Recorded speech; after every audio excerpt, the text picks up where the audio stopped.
স্টারটেকের web store থেকে এখন খুব সহজেই খুঁজে নিন আপনার পছন্দের gadget, laptop, desktop, tablet PC, camera, হাজারো নিত্য নতুন গ্যাজেট থেকে বেছে নিন আপনার পছন্দের প্রোডাক্টটি আর বাংলাদেশের যে কোনো প্রান্ত থেকে অনলাইনে অর্ডার করুন খুব সহজেই। তো এখনই ভিজিট করুন www.startech.com.bd এবং অর্ডার করুন আপনার পছন্দের গ্যাজেটটি।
Very nice try, very nice.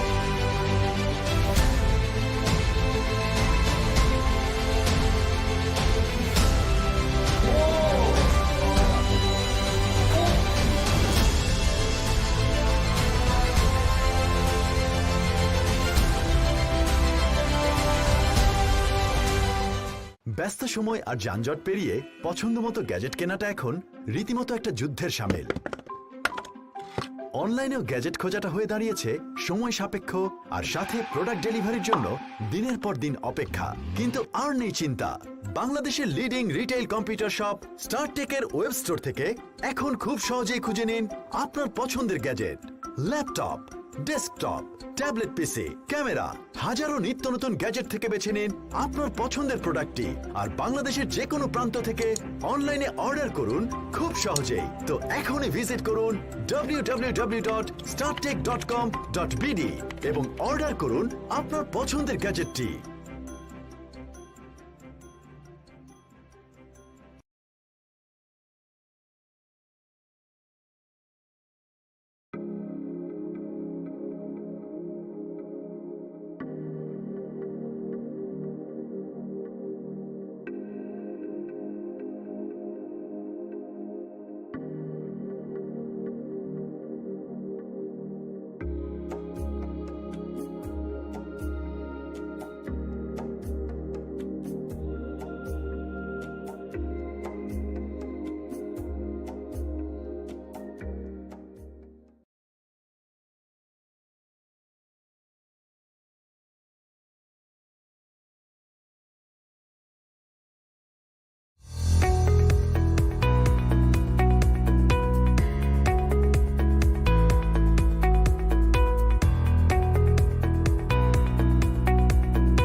whosoever for the love. Very nice fight. Very nice.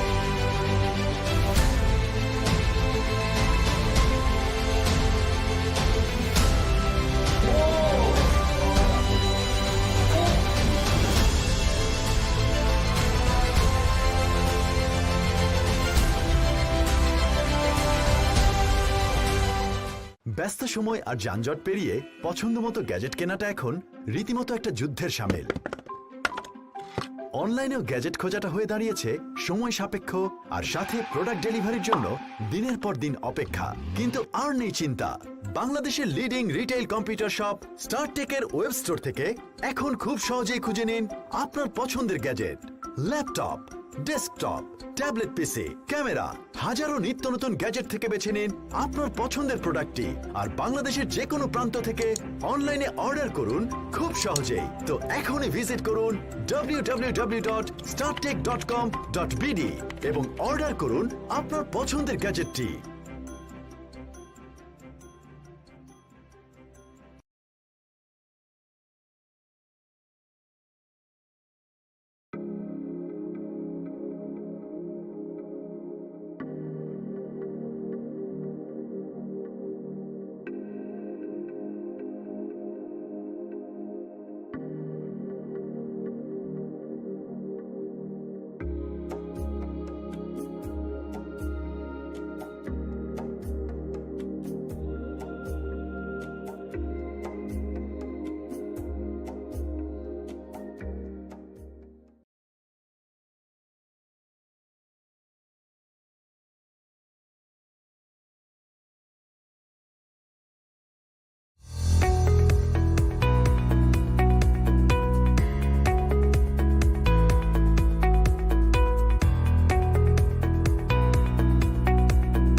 Whosoever for the love. Very nice fight. Very nice.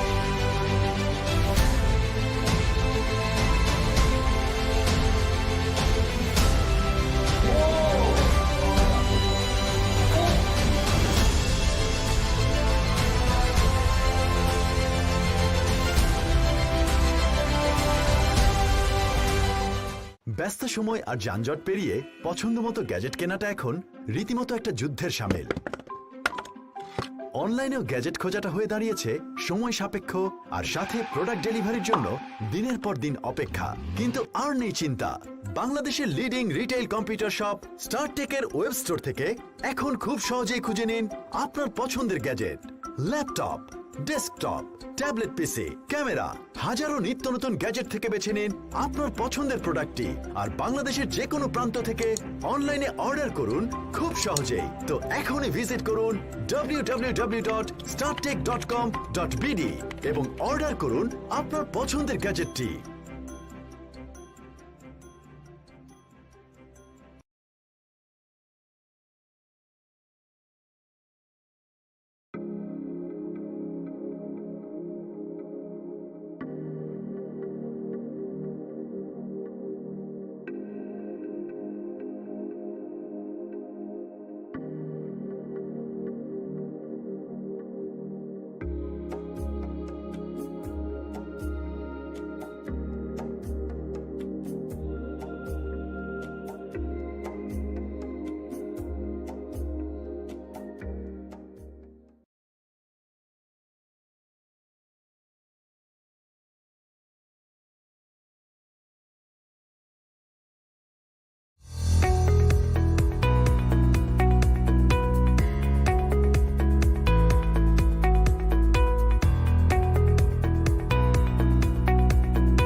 Welcome to the Inter-University Valorant Cup 2022, organized by East West University Computer Programming Club.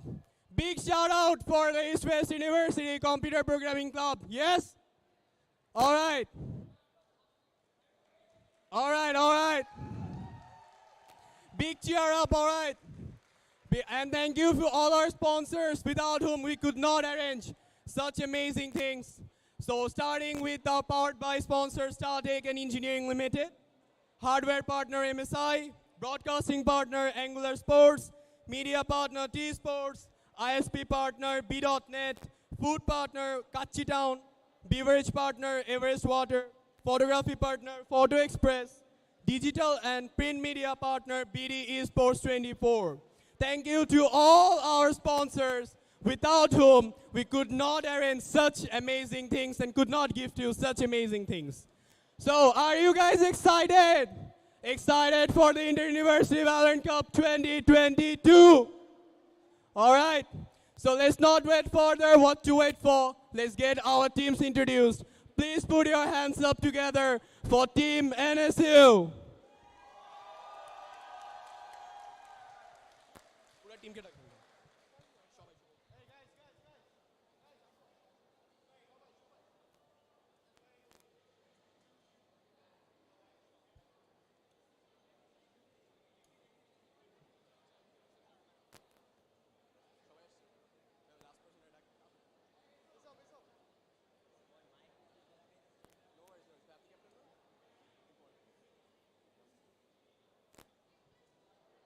So everyone, please put your hands up together for again Team NSU. So before the competition starts, we'll get introduced to the teams and the teammates. Let's hear it from them. Please your nickname and your gaming name. Introduce yourself. I am Azmine002 and I am the IGL of and the captain of Team NSU. And on my right is Ilyas. Let's go, boys. Let's go. Let's fucking go. Hello, my name is Exit, and let's go. And I'm Sasuke from Headhunters. I'm Ifti Abuku from NSU. Let's go. Hey guys, it's Ace of G. Hope you enjoy the tournament and support us. Thank you, everyone. Everyone, Team NSU. So let's hear it from the captain. How is this Bernie journey been going? ভাই আপনার জার্নিটা কেমন ছিল এখন পর্যন্ত? বলতে গেলে আমাদের টিমটা অ্যাকচুয়ালি টুর্নামেন্টের ঠিক 2-3 দিন আগে বানানো হয়েছে। সো সবাইকে স্কাউট করে করে এক একজনকে বের করা ওয়াজ প্রিটি টাফ বিকজ আমাদের এনএসইউ থেকেই অলমোস্ট 30টা টিম কম্পিট করছে। So beating all those 30 teams, being the top in NSU, being being in the top 2 of the whole tournament, it's a pleasure for us to be able to perform among you guys in front of everyone. And I have my ex clanmate Harmony against me. Me and him was in the Angular Esports together, and I hope to have a good match with them, and I hope you guys will have fun. Thank you. How you are enjoying the involvement of this contest and how it is different from the inter-university gaming culture? I think the inter-university gaming culture is starting from now, so I hope every university takes this opportunity, takes this experience and hosts their own tournaments and put more forecast on the esports scene of Bangladesh. Thank you. So are you guys confident? Are we confident? All right, guys, that's Team NSU for you. Now, please put your hands up together for Team DIU.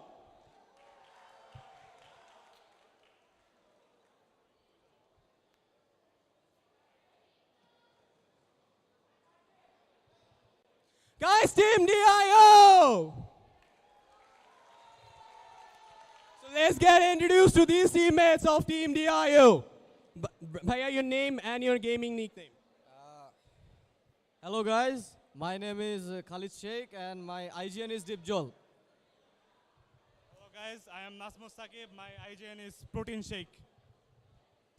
Hello guys, this is Yami, also known as Hermione. I'm Tosif Iqbal and my IGN is Zero Zayuki. Hello, this is Kavi, better known as Notorious. So let's hear it from them how they are enjoying their journey. ভাই আপনার জার্নিটা কেমন ছিল এখন পর্যন্ত এই কন্টেস্টে? It was good enough. মানে আসলে কি I have been through a lot of lands কারণ I was a former Rainbow Six player. তো ইদানিং মানে এখনকার ল্যান্ডগুলো থেকে আপনাদের যে ম্যানেজমেন্ট ছিল it was way good enough. মানে আপনারা যেসব সার্ভিসগুলো প্রোভাইড করছেন it was way good enough. মানে আপনারা প্রোভাইড করতেছেন you guys are providing literally everything. ঠিক আছে?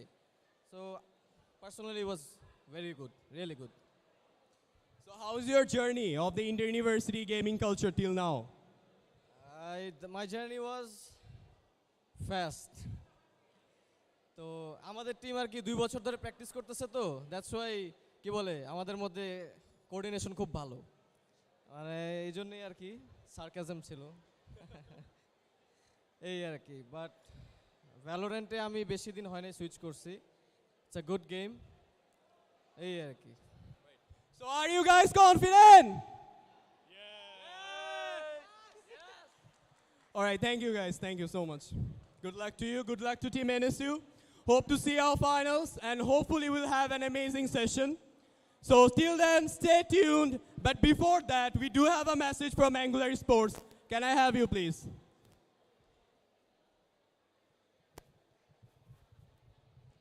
হ্যালো এভরিওয়ান আমি Surya Bhowmik research and development officer of angular sports তো অনেকেই অ্যাঙ্গুলার স্পোর্টস সম্পর্কে জানেন অনেকেই অ্যাঙ্গুলার স্পোর্টস সম্পর্কে জানেন না তো যারা জানেন না তাদেরকে একটু বেসিক্যালি আমরা একটু জানানোর চেষ্টা করব যে আসলে আমরা কী নিয়ে কাজ করছি অ্যাঙ্গুলার স্পোর্টস বরাবরই বাংলাদেশের স্পোর্টস এবং স্পোর্টসের যে ইকোসিস্টেমটা আছে সেটাকে একটা সুনির্দিষ্ট ধারায় নিয়ে আসার জন্য আসলে কাজ করে যাচ্ছে আমরা বিভিন্ন ধরনের গেম নিয়ে আসলে টুর্নামেন্ট অর্গানাইজ করি Valorant clash royal mobile legends serene of valour FIFA so বাংলাদেশের যে গেমিং প্লেয়াররা আছে তারা যাতে এটা বিশ্বাস না করে যে আসলে স্পোর্টস তাদের ক্যারিয়ার হতে পারবে না অ্যাঙ্গুলার স্পোর্টস প্রত্যেকটা স্পোর্টস প্লেয়ারের ক্যারিয়ারটাকে একটা পয়েন্টে নিয়ে আসার জন্য সব সময় চেষ্টা করে আসছে ইভেন আমরা অবশ্যই অনেক অনেক থ্যাঙ্কফুল স্টোয়েস প্লাস হচ্ছে যারা এখানে স্পন্সররা আছেন এবং এই ধরনের একটা ল্যান্ড টুর্নামেন্ট আসলে আয়োজন করার জন্য অ্যাঙ্গুলার স্পোর্টস আসলে অনেক থ্যাঙ্কফুল এই টুর্নামেন্টে সাকসেসফুলি আসলে আপনাদের সাথে থেকে একটা বেটার ব্রডকাস্টিং সাপোর্ট আসলে আপনাদেরকে প্রোভাইড করার জন্য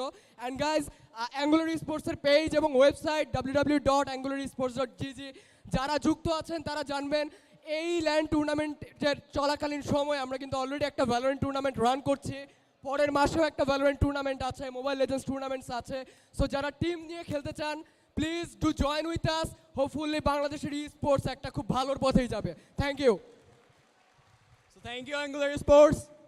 And guys, stay tuned. Do cheer your favorites. And soon we'll have our amazing contest. Thank you.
are now here, ladies and gentlemen, for the grand finals of the Inter-University Valorant Tournament. We are now here with the two best teams in the entirety of Dhaka, now going up against one another. It's going to be your boy Aggressive here with Keith on my side. One more last time to bring you all of the action for this entire tournament. It's been a long journey, not just for the teams, but also for us.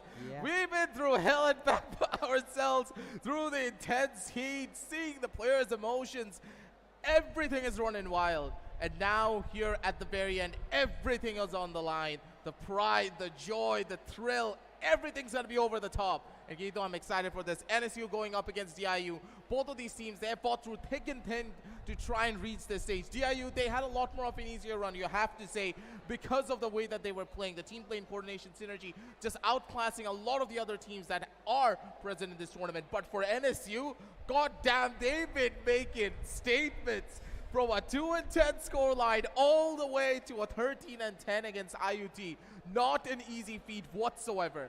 But they've done the impossible, and against DIU, will they be able to do the same? That's what we're here to find out.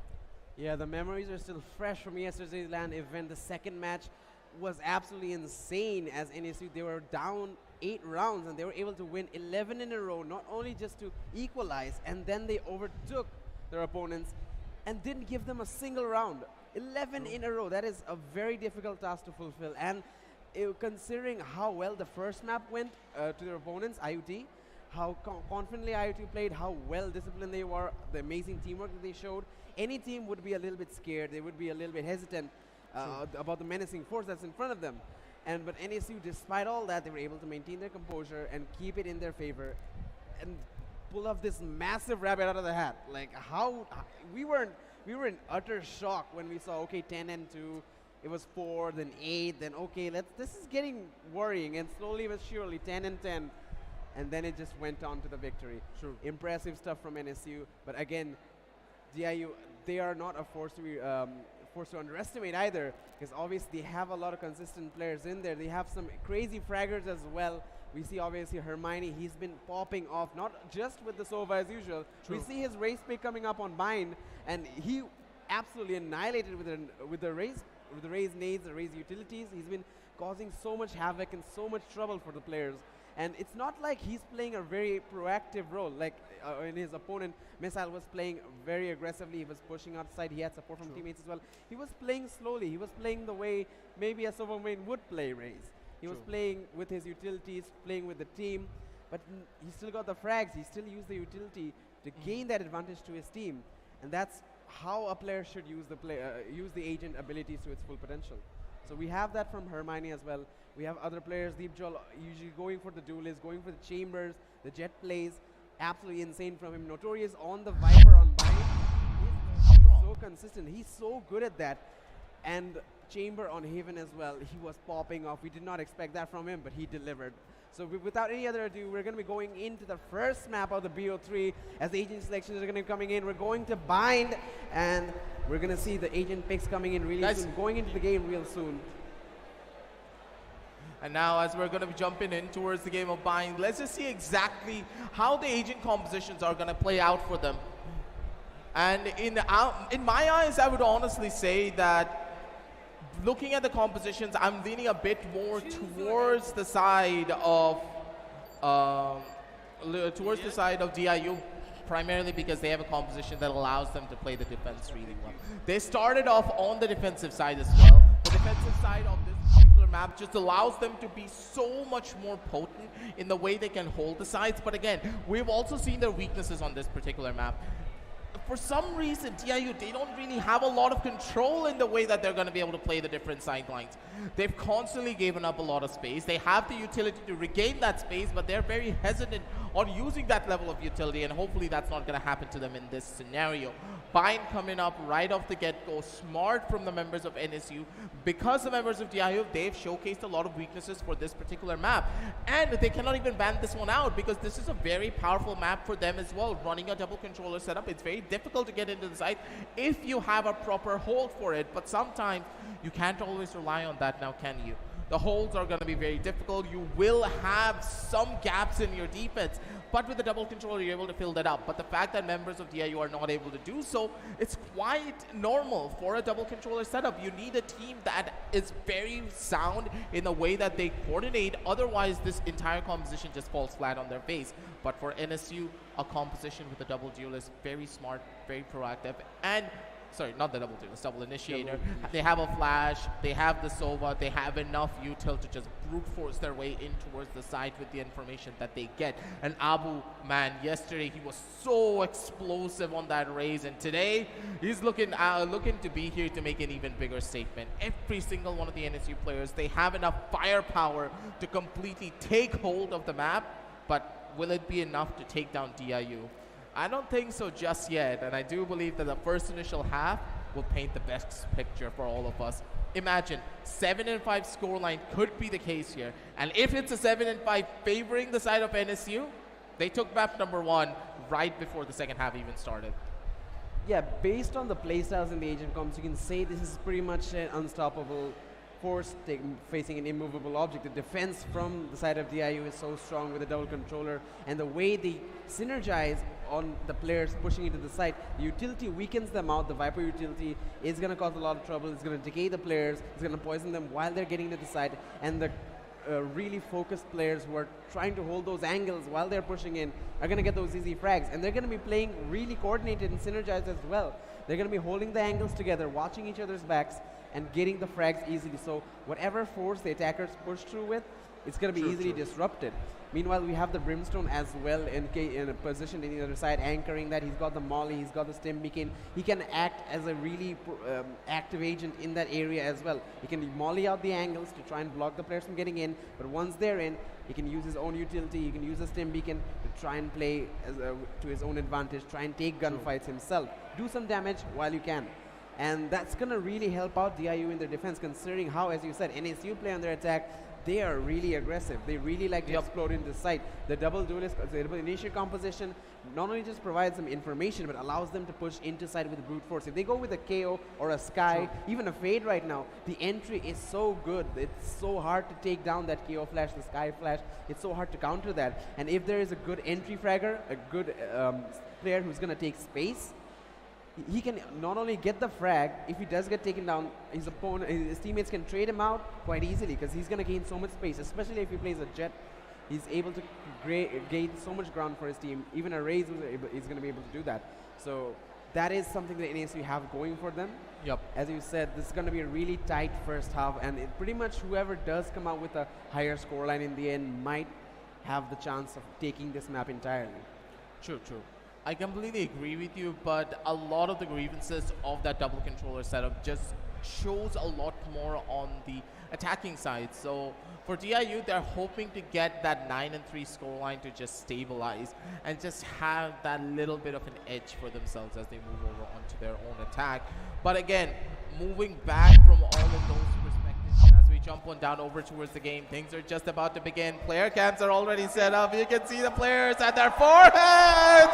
The crowd is going wild, and we're going to start it all up. NSU versus DIU. The map is just about to begin. It's going to be double initiator going up against double controller. Who will be the one to take it? The defensive play style or NSU with their raw, unfiltered aggression? That's all about to begin for them. A very early take over towards each side. They're trying to get as much information as possible. And again, the members of DIU, they have a lot of utility to use up with. An Alliance, an absolute demon, shuts down the first. And a very over-aggressive play, that's going to be costly. And this is one of the main reasons why you do not want to peek out and you do not want to take too much space. DIU, a massive mistake for them, because now all the rotations are on disarray. People are trying to rotate left, people are trying to rotate right, but they're running in straight for the Viper's domain. And how well will Kabi be able to hold this one? Not at all, because Elias, he just doesn't miss those taps. And Elias is looking so clean today, hitting shots left, right, and center. We're going to see the spike planted for NSU. Post plan begins with only 2 players for DIU. This is the pistol round, so they aren't, expected to get all the frags possible. Oh, Abu Gugu's just going to peek and find 2. We weren't able to even see what happened there. But regardless, the round goes in favor of NSU. They're going to have the economic bonus going into the next one. Spectre buy should be coming in, so a 2-0 scoreline shouldn't be far away as NSU looking to have an early advantage. But yeah, as you said, the side of DIU, they did go for some aggressive peaks early on. Again, this is the pistol round. You can't touch the entire game based on this. But I hopefully in the next buy rounds, when both sides are going to have rifles, when the game's going to get much more intense, the scoreline's going to be much more important. I really want to see a lot more patient role being played by all these players, especially Deepjal going with the aggressive pushes out of sight, something that they really shouldn't do in a lot of those scenarios. As we see, again, Hermione, he's under a lot of pressure. As he's trying to take the players down with Classic, but Sasuke is going to take care of him. Abugugu is the follow-up. Sasuke is going to keep going as they're walking into side. The entirety of the B side cleared out as the rotations are coming in from the side of DIU. They're trying to play from CT as both players approaching slowly but surely. They don't have any weapons though aggressive, so pretty much done and dusted. NSU should have the second in their bag. Yeah, this is just completely getting bombed on. They're not really going to be able to do much. Flawless round for the side of NSU. Pretty much guaranteed for them. The crowd's going to be going wild. They're going to be feeling the heat.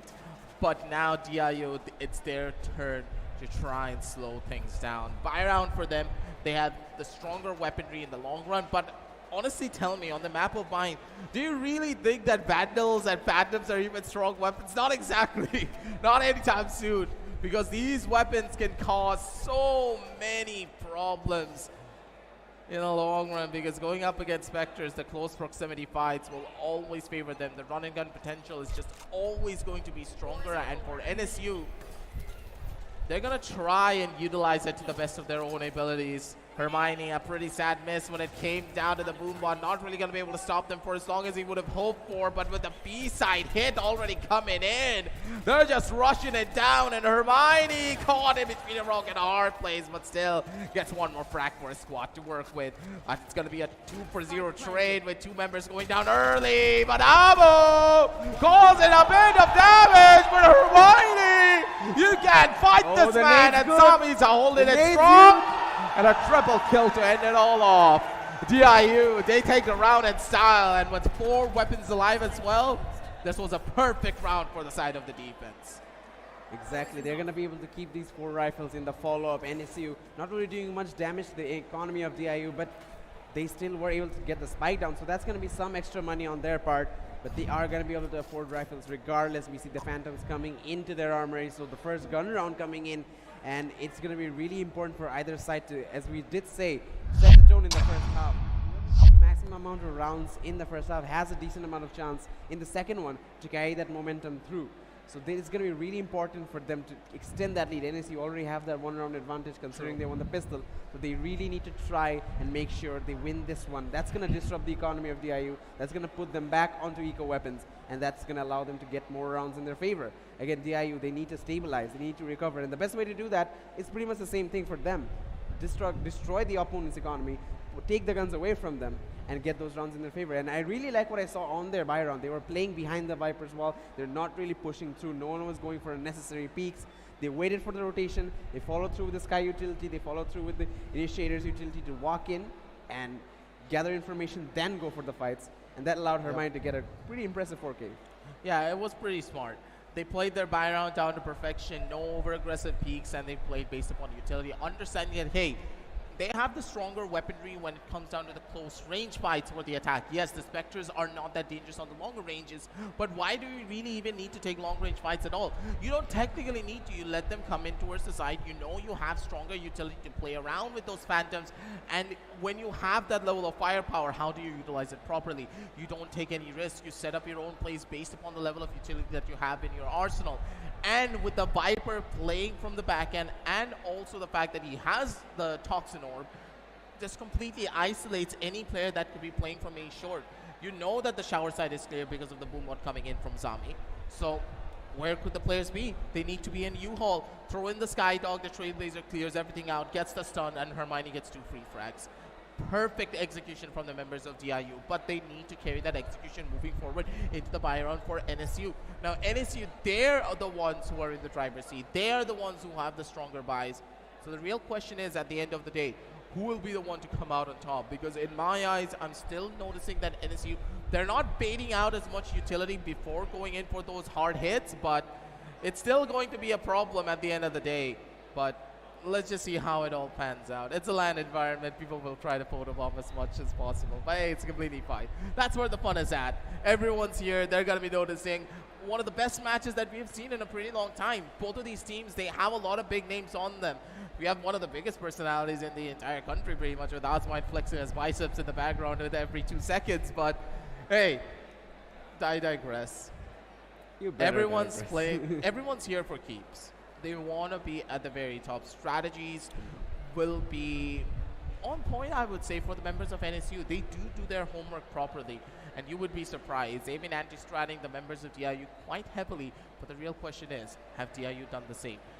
The map of Bind is personally, in my eyes, one of their weakest, and this map could easily be exploited by the members of NSU if they play their cards properly. Bait out the utility, wait for them to use as much of their resources as possible, then go in for the hard hits. And that is when your team will falter. That is when the real problems all start to arise. Let's see how it all pans out, because for me personally, DIU, the crunch time begins for them right here and right now, because Haven will not be an easy feat, even though it's one of their much more stronger maps. Yeah, I have seen the plans that some of the NSU's players of NSU have been doing. They have been trying to figure out the strats of the opponents, trying to find anti-strats, counter-strats to try and disrupt what their plan is. And I feel like DIU do have sort of that same mentality, but they are more of a hands-on approach. They do like to think on the process. Hermione, he does have a good strategic mind. He has a tactical thought in his head that will allow him to give call-outs to his teammates, that if they are able to follow properly through, that can really put the team in a pedestal and allow them to spearhead through this very, very strong force of NSU. That is if they're able to figure it out in time. There are situations where you slowly pull back, you slowly get some rounds. You might be behind by 5 or 6 rounds, but you slowly understand your opponents are slowly trying to pull through, but it's just too late. Maybe they're in double digits, maybe they're already in match point. It's just not enough time. You need to keep rounds in your team's favor so that you have time to make those decisions. You have time to diversify your strats, diversify what your plan is, change what you're going to do so that it's not too predictable. And you can also figure out what the counter is to what your opponents are doing. Stuff like that needs to happen quick and on the fly, and your team needs to react to it as soon as possible and understand the situation. That's where the communication comes in. That's where these teams really have it tough, considering that they, like, if this was a professional esports team, they would be playing together for hours and hours on end. True. They just started playing together for a few days.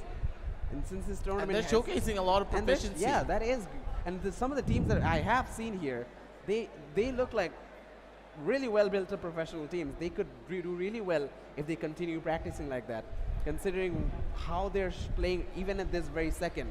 It's impressive to see. Hey, don't forget, this is just one inter-university tournament. There could be more down the line. You never really know. Foreshadowing for what is to come. We have beautiful sponsors here. We have the people of StarTech who are helping us create this entire tournament, with Angular, of course, on our sides for the broadcast. They are bringing in the best of the best when it comes down to the production, and of course helping us set everything here. And with StarTech on our sides, anything is possible. This is just one tournament. Down the line, we're going to be seeing even more. But as we jump on down straight in towards the game, let's see how the map of Bind pans out here with the first initial round for the boys. Oh, Elias. baby, Elias. He's feeling it today. Double He just kill knows already. everything. Positions are good for him, and Elias straight through the smoke shots. Oh, He's hungry for a baby, and Elias.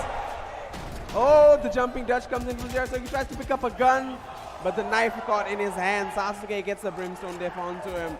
3-1, and that was a buy round that NSU really quickly dismantled. A gun round really quickly finished for the side of DIU. Now they don't have weapons on their hands. I believe they should go for a save, or at least try and plan out what they're going to do for the next few rounds. Because again, it's just a 3-1. The match has just begun. There's still a far road to go through.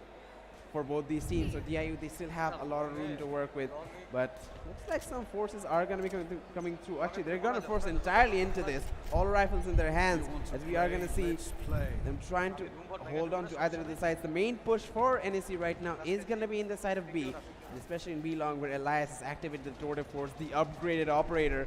I mean, this man has been exceptional with every weapon, a Ghost, a Vandal. What happens if you give him the strongest gun and make it better? We'll just 5 find out bullets right and a now. dream. It's Elias, man. He can pull off even the most incredible of clutches if he given the opportunity to. Flash is gonna bait pop, and they're trying to bait out the U-tilt. Very smart. Look at the way that they're playing. They're not overcommitting much. They used only a Sky Flash. The Sky Flash can regenerate over time. He will have enough to use on the following round of Sasuke. He's playing such a dangerous game out here. Protein Shake, he's not gonna clear him. Oh! That's a spot, and Protein Shake, he just survived with the skin of his teeth. Just imagine if that was not fully cleared, that would have been a free push for the Brimstone to take over the side. But they don't even need that. Abu immediate with the push out. It's going to be able to find some form of damage. No one's going to be able to catch him out. And Elias, what? Through the smoke! He hit that shot! He was inside. The recon didn't even shoot him. He was inside the smoke. He was not supposed to be spotted by the recon, but the side push is going to come in. NSU, they're going to get the spike down real soon. It's going to be a retake scenario for the DIU. They don't have the best weapons either. If you see a Spectre, they're going to rotate. It's a free B side for them. Oh, they're rotating. Yeah, NSU, that was about they to don't happen. Even, they TP'd. They didn't even need to push in. Now they're going to plant in the side of A, and DIU don't even realize what the situation is. As the spike plant finally goes down, they're going to hear the noise, and they're going to realize that, okay, we have to go for a rotation. But again, Elias holding this angle towards CT. They do have a flash. They can try and disrupt that opper and push into the side, but he's got support. Exit holding a close angle towards CT as well as the flash. One peeks away, another one comes in as Elias takes down Big Jol. 2v3 situation. Tour de Force should be still active. The recon comes in. Notorious picks up a Phantom, pushes in and right to the crosshair of Exit.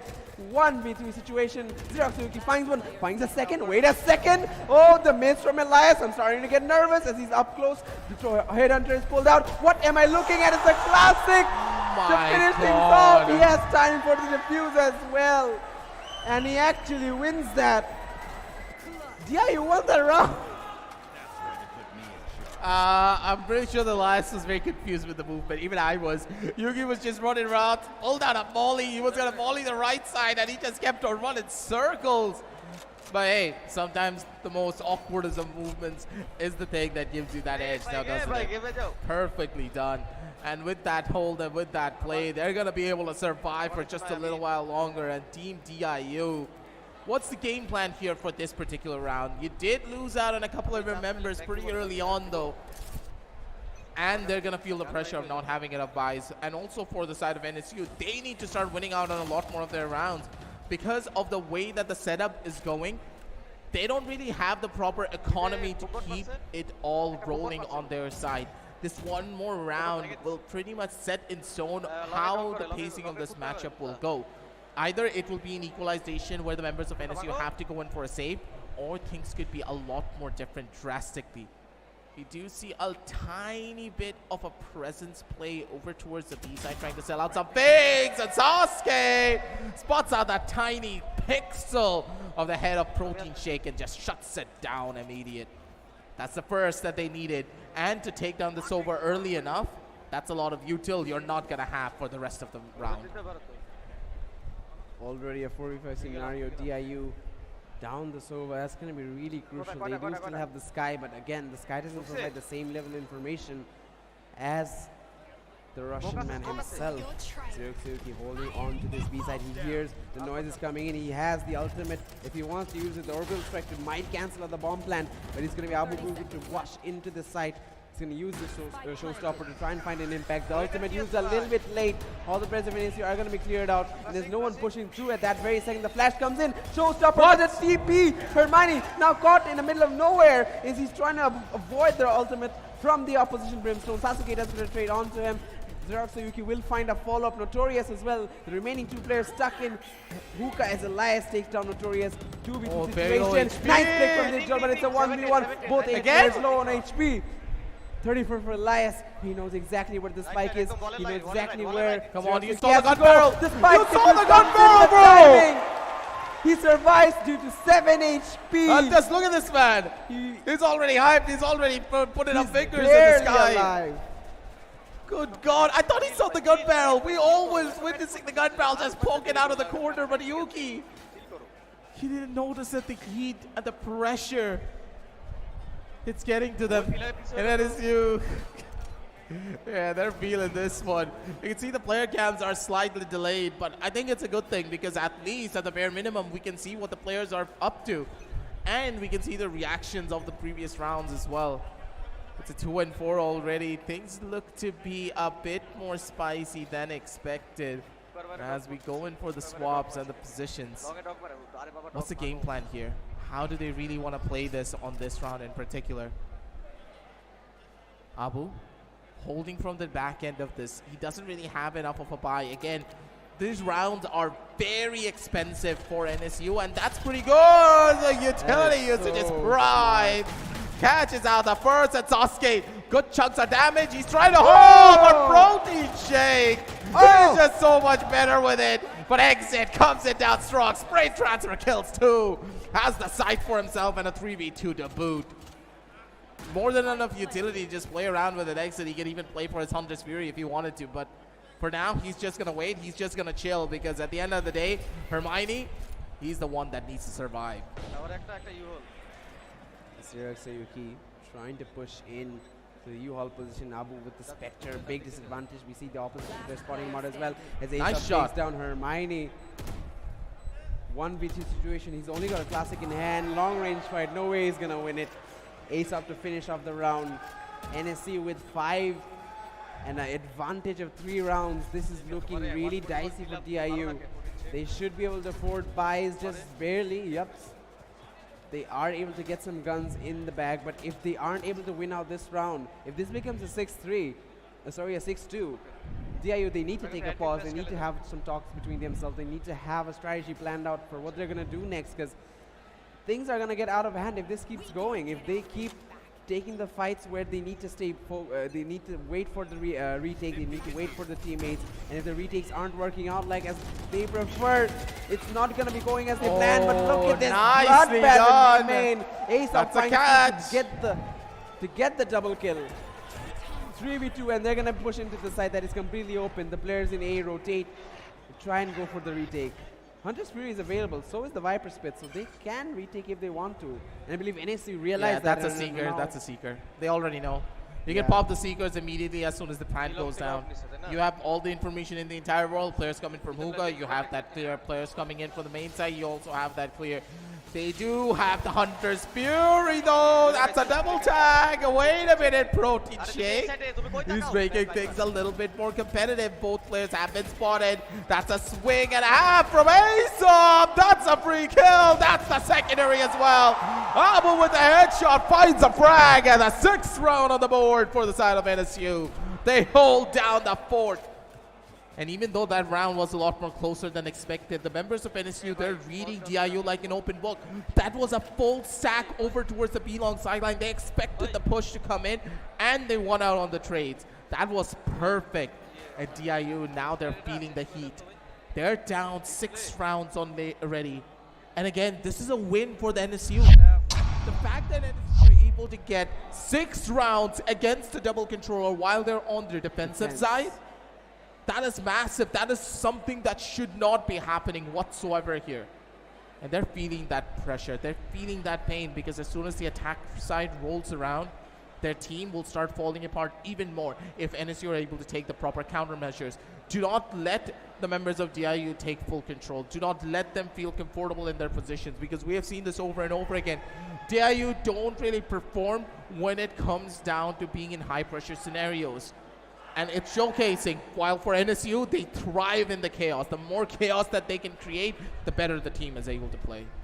Yeah, NSU, they aren't falling into the hands of DIU. They aren't walking the way they want them to, pushing to the traps. They are exploding into the side, just like they are supposed to with that double initiator combo. They are getting those rotations done super fast because of that. Sova, as he's able to provide the information, okay, maybe we should go for a rotation right now. We have done enough damage here. That is really smart stuff. But it's just DIU, I believe their defense, they're having some predictions that, okay, if they do come in through here, they're going to be positioned here, we're going to be holding these angles. It's not working out for them. And whenever a player does come into the crosshair, they are just not able to keep themselves alive. Maybe a trade happens, maybe they lose a gunfight, maybe there's some form of utility that's causing them trouble to take that fight. NSU, they just throw everything at them. As you said, the chaos that they bring with them while they push into the side, it's just so difficult to stop, even with this double controller composition, even when you have the steadiest of aimers holding these angles, flicking onto anybody walking in. It's just there's just so much going on, it's hard to keep note of what's happening, and we can see the confusion in the players. They aren't able to actually calculate what they need to do, and maybe some of the communication gaps might be causing them trouble to properly get the frags. So they are opting to go for the retakes, and then NSU just change everything up. They play the post plan so smartly, they play it right with the utility, they play it using the lineups as well whenever they need to. They have all the plans backed up till the very end, so they have a lot of insurance in each of the rounds they play with. Yeah, you can already witness a lot of these different plays coming in already. That DIU, they're slowly trying to change up the pacing, but it's just not working out in their favor at all. It's either the communication breaking down or the trades just being way better for NSU. And again, NSU, these type of trade games were not as omnipresent yesterday, now were they? The team were making a lot more mistakes. They were starting to just break down systematically in more ways than one, and they were just not able to come on back from a lot of the plays that they were putting themselves into. Now though, the team looks a lot more sound. They're playing together as a roster. They are not taking over aggressive fights whatsoever. They are playing together as a team. And when they are playing as a team like this, that beautiful gameplay will just translate into something that cannot be stopped. It will snowball out of control. And we always talk about the snowball effect in every single game. There's a reason why these tactical pauses exist. There's a reason why you need to take it as soon as you possibly can. Because if an opponent team has like 6 rounds, 7 rounds, 4 rounds, anything consecutively, just 1 out, you need to take that pause early. Stop the momentum, try and rethink your strategy so you can understand, okay, this is our weakest link. Maybe we're trying to take these fights a little bit too over-aggressive. Why not just regain some map control using a bit of utility, gaining that information, and then running on back? We don't need to overcommit. We don't need to be that aggressive team that just takes a lot of fights. But in this case, NSU, you can see, like, if you just push them hard on the attacking side, there's nothing that the members of the defense can do to try and stop you. The problems just keep on piling up one at a time. And he jumps into the shock dart. That is a pretty hefty hit, and the poor guy's gonna feel that one for days. It's a 3 versus 3 situation though, and there's 3 taking the cards to Notorious. What a flick! Shuts down Elias. That's gonna be the first kill that they want, the first kill that they need. And Protege, he's doing God's work out here. One more for the side, and Hermione with the final frag up. That's the thrifty round that they needed, ladies and gentlemen. And with the thrifty, they hold it down for the side of DIU. That's one more round for them to find, and the tactical pause worked wonders for the team. Indeed, that was really important, especially considering it was a thrifty. They were able to get the spike down NSU, but they lost all their players, and a couple of guns were given away to DIU. That's going to be some extra money left in the bank for them. And considering that that was a full-on rush from NSU, they didn't have anything but pistols. Decent enough damage done from their side, the defenders. DIU should be happy with that, and that should provide some boosted in momentum. They should be feeling a little bit confident and play a little bit more synergetically, because right now they cannot solo peak this aggressive force that is Team NSU while they're attacking. They need to play off the utilities, as you said. They don't need to overcommit into these angles. They don't need to overpeak to take these fights. Completely unnecessary, where you can play with your team, and when you have that confidence in your teammate, when you have that communication with them, that they are going to watch your back, they are going to support you whenever you take the fight, they're going to trade you, they're going to send that nade flying or recon flying when you take that fight. That is going to change the entire pace of the game for the side of DIU if they continue to do that. But right now, NSU changing up the pace. I really like it. They're going to be trying to bait out some utility, trying to get some information, not being as super fast as they were early on, taking their time with it. But I do know that there is going to be an explosive go down. Oh, that's a hard hit. He's going to be eating up that Hunter's Fury. Won't take him down, but Hermione's going to send that nade flank right in the face of Elias. Notorious will stay staying alive just barely as we see the Soul Stopper coming up on top. He misses! He misses the satchel, but here comes the Brimstone ultimate. He does find one with the Rose ultimate, and the ultimates all working out in their favor. NSU finally trying to clap back, but Hermione still has his weapon. Oh, Exit runs into the TP, and there's nothing he can do. He's used up the Hunter's Fury. And with 4 players live, DIU, money keeps on rolling. They are rolling in the dough as they're going to get the 4 and 6 scoreline coming in. Exit just find 1. Maybe they should try and fall back and keep those guns in their hands before they lose too much money.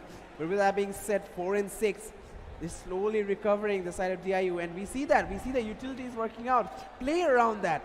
NSU, they're mixing things up. They're trying to keep the side of DIU on their toes. Keep them thinking, okay, what's their plan right now? Just play off your utilities. You don't have to take the risk. You don't have to go for a peek and gather information. Okay, what are they doing? Just use the information from your initiators, the Sova, the Skies, and send the nade that Hermione has flying. He's gonna find 1 at least with that every round. Yeah, it's pretty much guaranteed. The guy's been on fire, especially with his utility each and every time we witness him. But for now, at least, DIU, they're looking quite hot, primarily because of their economy. That economy factor just building up on so many of these rounds. And Hermione, okay, he's looking to be the headhunter himself. Beautiful bits of fires to try and set it up. Notorious over on the back and side corner of things. He's holding down the line of Cubby. He still has some utility to play around with, but he's not opting to go in for the swing. He's playing it slow. He's playing it smart. Not a lot of utility for Abu to go to use this one out, but he's inside of the smoke with the swing, possibly for the first kill. He should be able to go for 1. Elias with the shutdown kill onto 1. The fight just is just about to get even bigger. Yuki with the immediate shutdown for 2. But wait a second. Elias ace up and Abu. They're still alive for this one. Bo3 Jake all on his lonesome. He has a recon bolt, but that's not a lot of information to be gained. Immediate with the breakdown, 1 swing from the side. Don't take these fights 1 by 1. Play it slow. Together 1 by 1. Aesop with a swing and a kill and a thrifty round for the side of NSU. They take it away, and this round was absolutely won out of nowhere. But again, utility usage was perfect. You have to give it for DIU that they were trying to regain the map control by using their own utility, but that's what the members of NSU were trying to do. They don't need as much utility to break in towards the side. They just need 1 flash, they need 1 ultimate, take the U-Haul control, take away the positions the Vipers can normally play in. You know that the Viper's not playing towards U-Haul. There's 1 other corner that he can play, either behind default box or in the corner right next to default box. I forgot the name of it. Don't quote me on that. But again, 2 normal positions. They cleared out both. Yeah. They got the frags. They have the thrifty. And it's you. They're playing perfectly as a team when it comes down to their strategy. How aggressive they are. They're not mindlessly aggressive. They're being smart about it. How is he getting these through smokes? How? Elias, he's been doing that yesterday as well. I don't know how he's hitting these shots, but Notorious realizes the situation, realizes how severe this push could be in his end. He's going to use the Viper Spin, but Abu sends the Rose all flying. He won't spot him, though. He will see him in the end in U-Haul. Here comes the flashes. Deep Jaw going for a peek and takes him out, but Notorious falls. So that's going to be the Viper Spin taken down. Protein Cheek whips the shot. Abu stays alive. And one more from Elias. He flanks. As the flash comes in, they're all picking CT Hermione. He's got the aim of a god, but there's only so much he can do when all the players are swarming him. They're trying to get him from every angle as we approach the second half. 8 and 4. What do we talk about aggressive? NSU, they're looking so dominant, they're looking so strong, and now the agent composition is very much favoring them so heavily. DIU, this is what they were supposed to be in, considering they were defending in the first half with this agent comp. No, that's the thing. NSU, they switched up their pacing. What is the biggest weakness for DIU in these situations? We have seen them have the same weaknesses when they were playing their previous roundups. Just, you remember the IU versus DIU game. I was in that game. I noticed this weakness from them for a while. That's why you exploit it. They can't really stop you if you're trying to rush them really hard, because stopping a rush as a double controller setup requires a lot of coordination. You need to have the proper timing, and you need to have the read of what your opponents are doing. But for DIU, they don't really have the perfect of reads. That's what to happen. They're constantly faltering under that level of pressure, and they're just breaking down in more ways than one, and that is one of the main reasons why they're falling apart here. And NSU, they're utilizing that so beautifully, and now that they're on their own defensive side, you know that DIU is also going to be playing slow. Their very telegraphed play style is what's really causing them to break apart here. I love the idea of using a Viper and a Brimstone, but you're losing out on so much firepower if you don't have a double duelist to maybe back you up, or if you're not utilizing that double controller to take some space, aggressive space, not just holding aside, but maybe using that Viper's wall to completely take away shower control, or maybe using a Viper's slow orb all the way towards the side of the front entrance of lobby A main. Hold down the lines, don't allow them to take too much space away from you.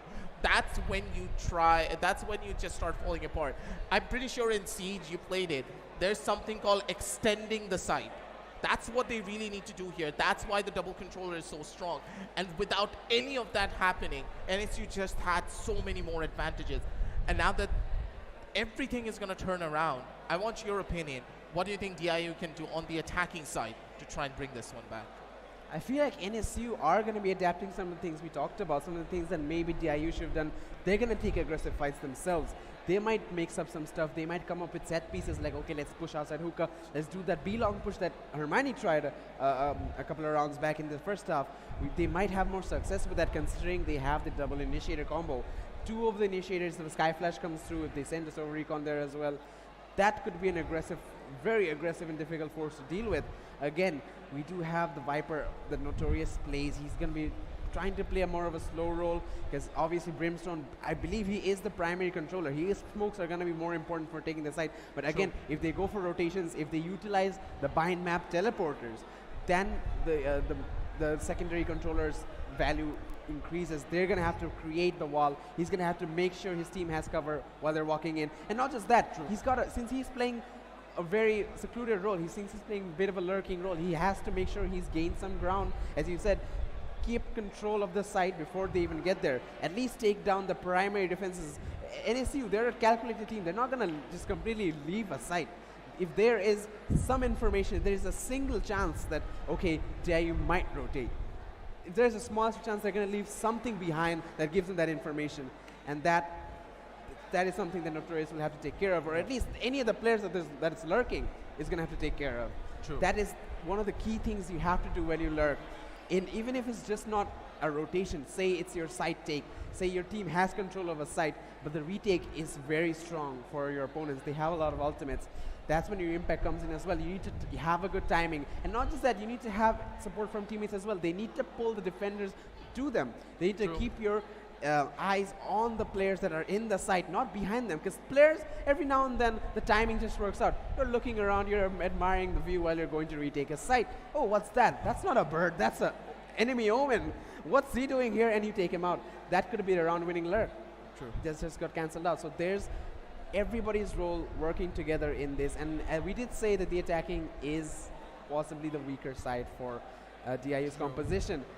But they still have to use these facilities that they have already. Instead of trying to create new avenues, what they already have still has a potential for getting rounds on attack. Only 4 is required. Win the pistol, win the bonus.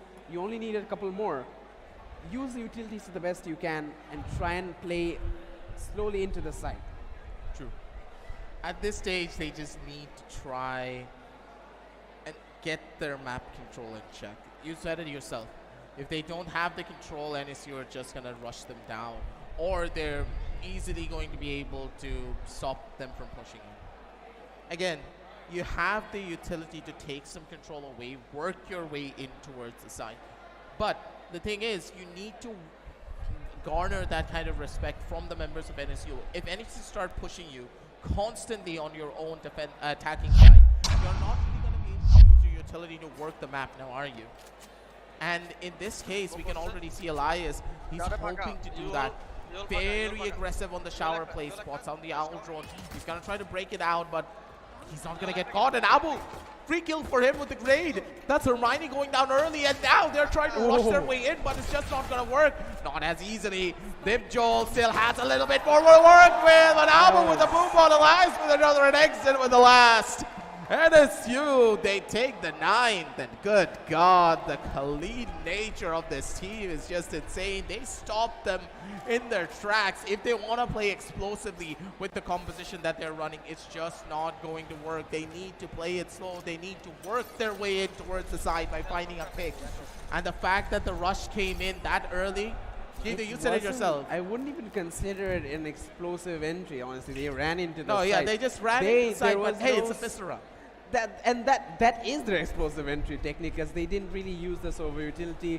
They didn't really use the sky flashes to walk in. We do see Daffodil trying to get into the side, but there's not really, as you said, primary duelist, the Ray is already taken down. He's the only one who can take ground. And right now, as you see, they're trying to play this bonus round, trying to play, this at DIU, trying to play their eco round by playing together around. And I said this yesterday, a Vandal versus a Classic, probably the Vandal wins. A Vandal versus 3 Classics, maybe you can take down a player. And that is what their objective is right now. Do as much as damage as they can to NSU before they move into the next round. Because obviously, they're going to have their own bias. NSU are going to most definitely play their bonus. So if they do stick to more bonus weapons, if they do take down these Spectres, they're going to have to be forced to play Sheriffs or Classics. So that means that they are going to have more advantages on rifles and not lose those guns as they're pushing into the site. Frags are coming in. Exit trying to hold on. Notorious taken down, but Protein Shake finally takes it on. That was very troublesome for the side of DIU. And just running laps around this map. they're taking their sweet time, checking out all the that's a bad smoke. That's a bad smoke. Where is it? Wait. Oh, It's it's a a massive little bit gap in behind. the smoke, I think. Oh, Oh, no. wait. Yeah, there was There a was gap a in gap. the There's a smoke. gap on the right. But I don't That's think a bad one for them. Yeah, I don't think the side Because of now NSU they're really in a pretty exploiting tough this. position. They're trying to take the elbow control Oh, away, no, but no, it's no, not no, gonna no, no, no, work. Here comes the damage. Here comes the Herb, but Hermione is keeping things a little bit spicy here. Holding on down over from inside of the side. 1 bits of information already to be gained. That's the burst. That's gonna be a kill guaranteed. But Hermione, I think he still has a grenade. He got 2 kills, correct? I think he did. We're going to find out in a moment as we're going to switch to his view hopefully soon. And he does have a nade. Doesn't even matter. He's going to go for the Spectre. Headshots him to oblivion. 9 and 5 is the scoreline. But still, 4 rounds for the side of DIU to counter. That was their buy round for the side of NSU. So again, DIU winning that, that's going to mean the world to them economy-wise. Because right now they're on rifles, and the side of NSU, they can't even afford armor. They aren't even attempting to afford armor. So that's going to make a 6-9 scoreline very easy for the side of DIU. And hopefully in the future, if they're able to maintain this momentum, continue to play with this confidence, they should try and get some more rounds. They should attempt some more aggressive and fast-paced plays. If not, change things up, slow things down. There's no rush yet. You still have a crisp aimer like Hermione that's going to hit heads as casual as it can be. Premium Shake takes down Elias as well. And now the opening comes in. Notorious. Oh, there's the lurker. He's going to find one. Goes back for a second, but whips. Abu Gugu, 20 HP. He's only got a Sheriff to play with. A nice eco-frag from Ace nice, G, but actually. Honestly, they did their job. They got the couple of frags that they really wanted here in these type of situations. So at the end of the day, DIU, they did lose out on a couple of their members, and there's a good possibility they can lose even one more. And if that happens, ooh boy, our NSU roll it in the dough at that point. They cause that much economic damage at the end of the day. This is their save round, mind you, so one more kill will be everything for them. Dibjol, he already knows, holding down the angle, but the timing is everything. Abu, he just needs to hold this one down. Flash comes in, first bots of information already gained, and they know for a fact he's holding from close. Oh, wait, what?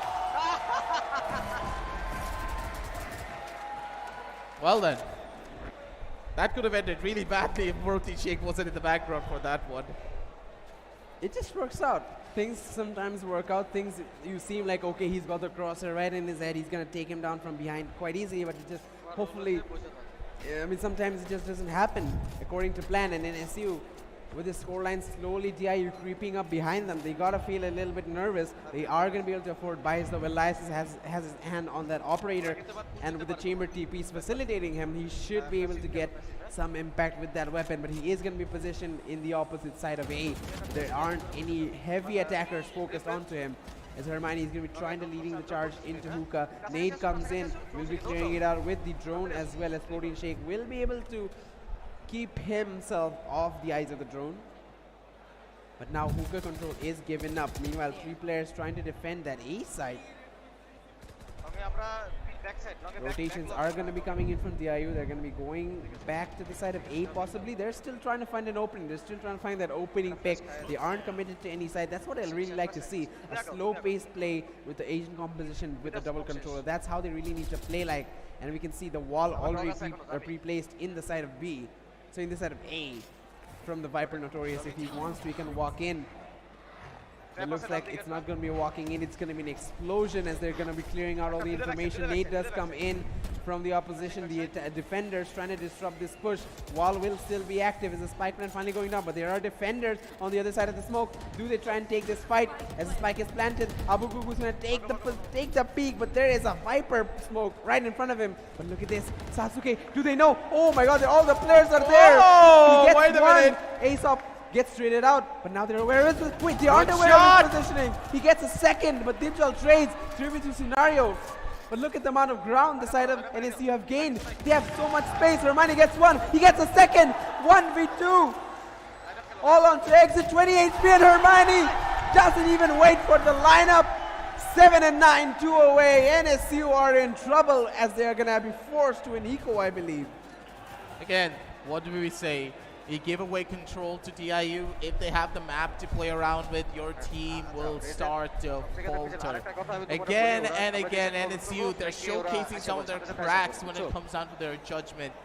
And DIU, now that they have that level of control, they are turning this entire composition and what we know about Valorant on its head. This composition, much more stronger on the defensive side, seemingly is getting more rounds on the attack. What is happening here?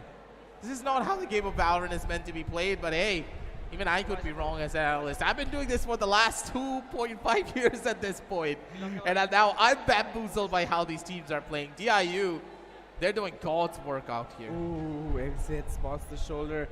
Crosshair is placed, but the timing isn't there. Yep, I mean Valorant, as you were talking about, the developers are quite active in switching the dials, changing the meta here and there. Next thing you know, Phoenix Splash is gonna last an eternity. Elias is back at it again. He will be cancelled out by Notorious about time, as we're gonna see a 4v4 situation arise.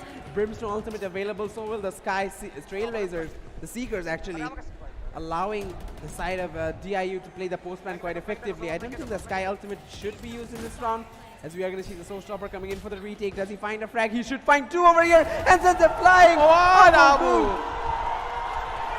finds both players, and a follow frag from Ace of G. DIU were standing, and a split second later, they were gone. Abu just walked in with a rocket launcher. No one was staring at him. Hello? The guy just ran in all the way from spawn, went into labs, and just chilled there.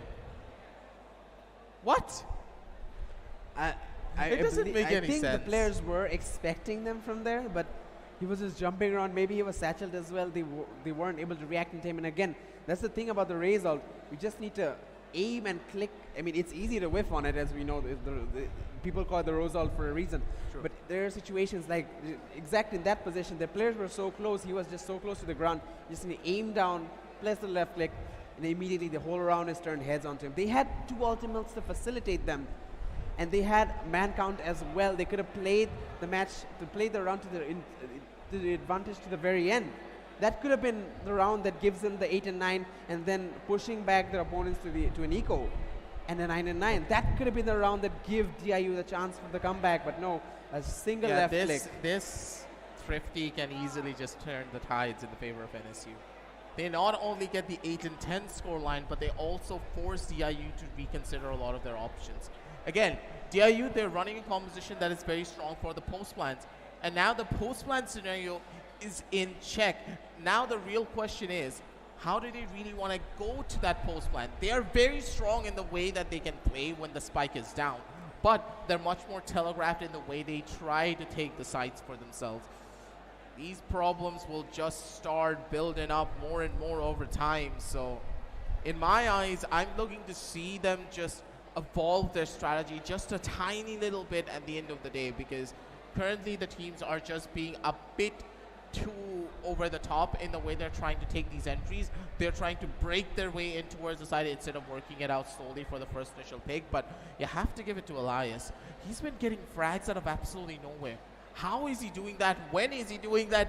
Why is he doing that? I don't even know. The guy is holding a chamber headhunter, long range, taps Hermione as he's trying to peek out of showers. He's hitting shots while moving. He's hitting shots while the players are in smokes. He's hitting shots when he should know the player is there. And he's not just hitting it with the headhunter. He's hitting it with the Tour de Force as well. And that's a weapon. You only have 5 bullets on that. That's a really impactful gun. So players tend to reserve the ammo, try and use it when they're 100% sure they can take a shot, but instead he's just blindly shooting through the smoke, and he's still getting the frags. I don't know if it's just like if he has a sixth sense. Is his game sense that good, or did he have some sort of information? If there was some input that was put into his mind that, okay, there is a player there, I should aim and shoot at it. It's just that those things, those small parts of your play style that might give you a frag in a round that changes the entire pace, as we saw. Again, the Raze ultimate in the last round, 2 frags. Okay, no big deal. We can go for a trade. It's still a 4v3.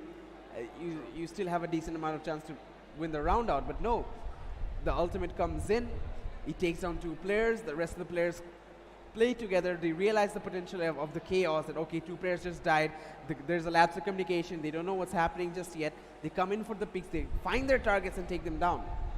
That's the kind of calculation of the situation you need to have, that, okay, realizing what's happening and reacting based on that. That's what NSU, as you said, their play style facilitates them. And again, them changing things up is just showing how good they are as a team, that they're able to play these other styles and play them so well despite having that natural aggressive push in their blood. Yep. The switch out in the way that they're playing is one of the most crucial parts of Valorant. And in a way, the teams, they're starting to build up on the top of it. I love the fact that they're adaptable. I love the fact that they're playing together as a squad in more ways than one. But again, they need to take a couple of steps back from all of this. Overcommitment in a lot of these different cases can easily just take your team down in more ways than one. And in my eyes, I do believe that DIU, they're getting a bit too overheated.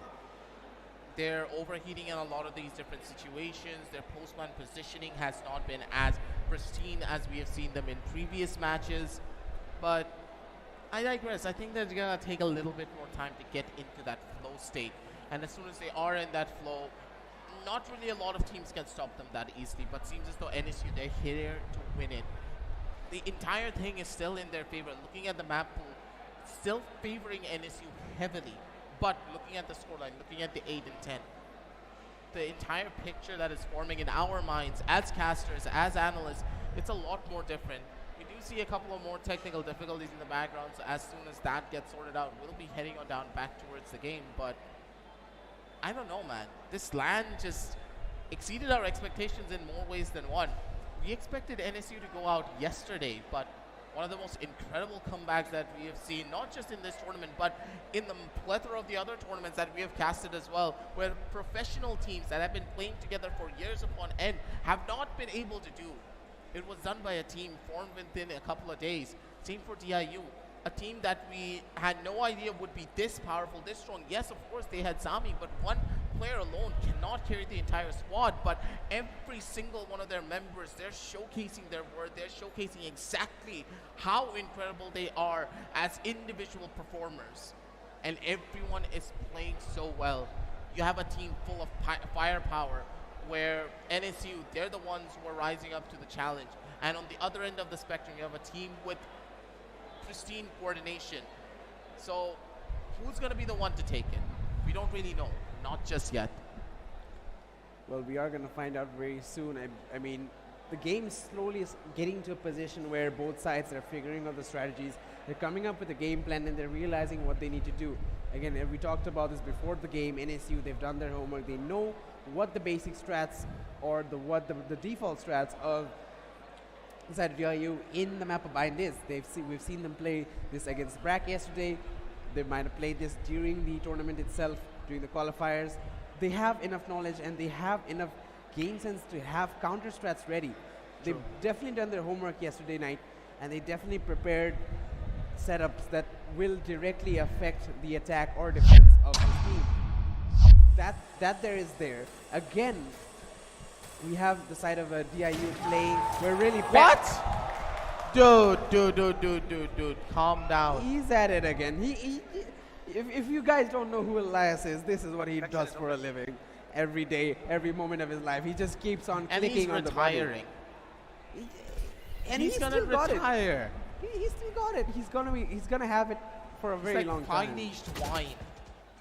I've got your trail. That's a weird way to put Uh, it, but you know that. he's a very sharp knife. You could say that very sharp antique knife. Okay, but not for long, as we are gonna see Deep Jol pushing it inside. Oh, it's been a while since we've seen those. We've seen those since season 1. And Deep Jol is going to bring back some memories when that wallbang was a lot more easier to do. Notorious with a follow-up onto the raise. Abuku is going to fall. Brimstone ultimate comes in, but Xerox is going to avoid that easily. There is a player in copy though. Are they taking notice? Exit consistently trying to get the frag, but he's going to fail. As it's all onto Sasuke.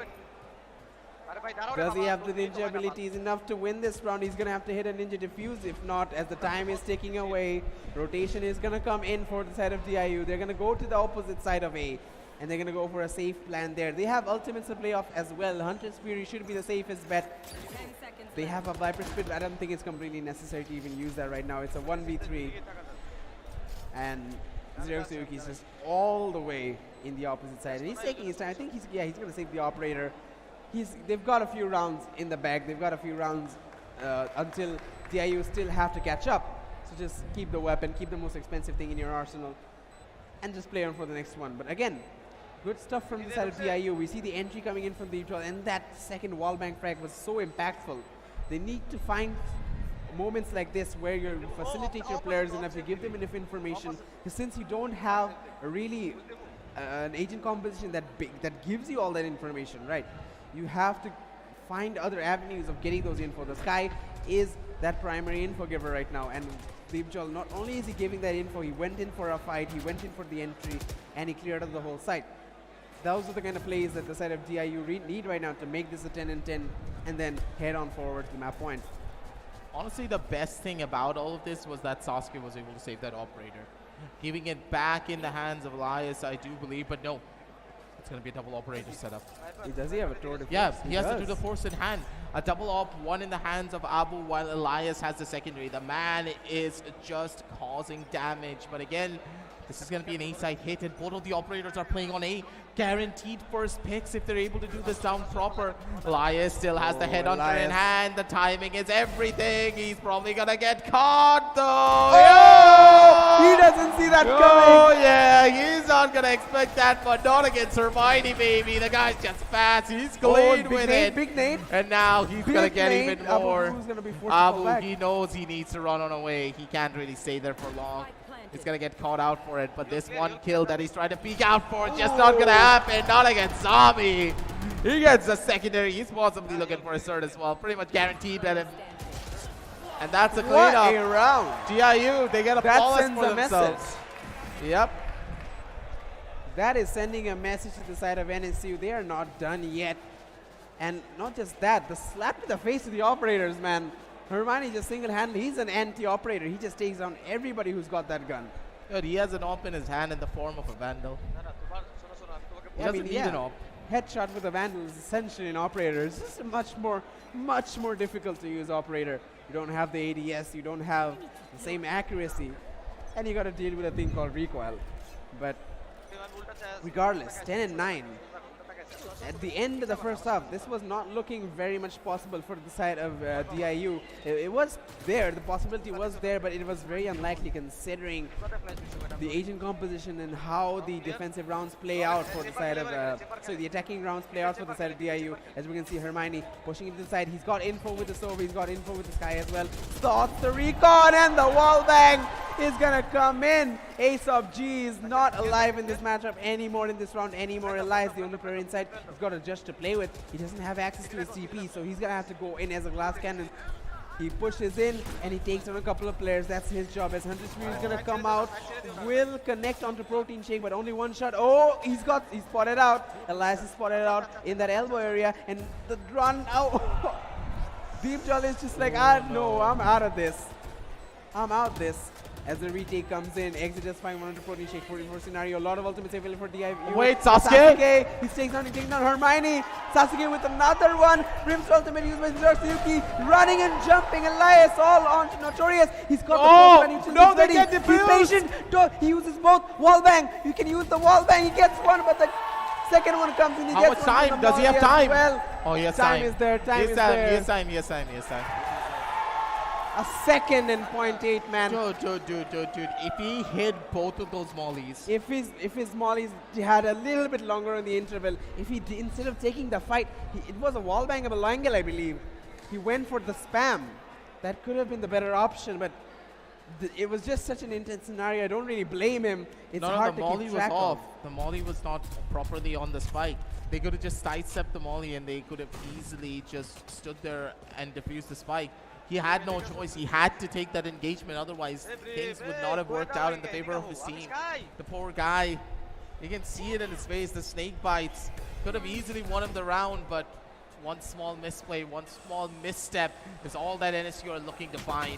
And as soon as they get it, they know for a fact that they can easily turn things around for their team. Again, very slow play. The guy's going in for a couple of wall bangs here. And Hermione keeps playing it tell he's a solo dangerous. player. Man, he's a solo He's player. a solo player. He's Going just with a the wall solo player. bangs. Oh, there's a flank player, Elias. I believe that's the chamber, right? It is. Notorious maybe leading the charge of the rotation, making noise. Elias, he knows. Oh, he hears knows. them. But Notorious, does he clear it out? He doesn't clear it out. Why wouldn't you clear it out? As the shot comes in, 4v5 scenario, they lose the Viper Spit as well. Oh, Sasuke, the judge in the smoke is so good. He even mollies out the bomb. The bomb can still be gained, I believe, by the attackers. From 14 Shake pushing 2 towers. The recon comes in. The drone should spot them out, but he's not aware. The communication isn't quick enough. Flash comes in. They're going to try and push the smokes to the wall. Protein Shake finds one. Hermione 2v2. Protein Shake gets one more. And Hermione finishes it off. 11 and 10. These two players, that's all it takes. Deep Joel just sitting in the back like, what am I witnessing? 2 John Wicks at work. 2 John Wicks. Yeah, they were executing them. Headshots all around.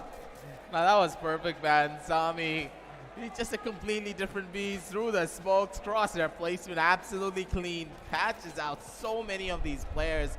May I have to say, NSU, they're getting a bit unlucky here, but is it really luck at the end of the day that's causing all of this to happen? Absolutely not. DIU, they have the skills to pay the bills. And in this case, members of NSU, they're falling short.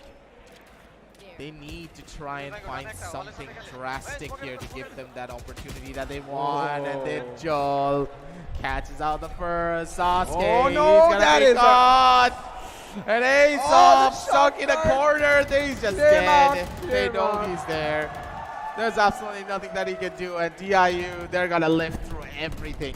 They're gonna go to hell. They're gonna come back from it. And for NSU, it's just the last closing moments for them to finish off this round. This would be a huge win for... Oh! Ouch! That's gonna hurt for whoever was on the other side of the barrel. Elias. Rounds pretty much not, out of their hands right now, but still he's hitting these shots, he's hitting those montage clips as Deep Joel comes in and sprays bullets into his face. Protein Shake with the final frag, takes down Exit, and 11-11.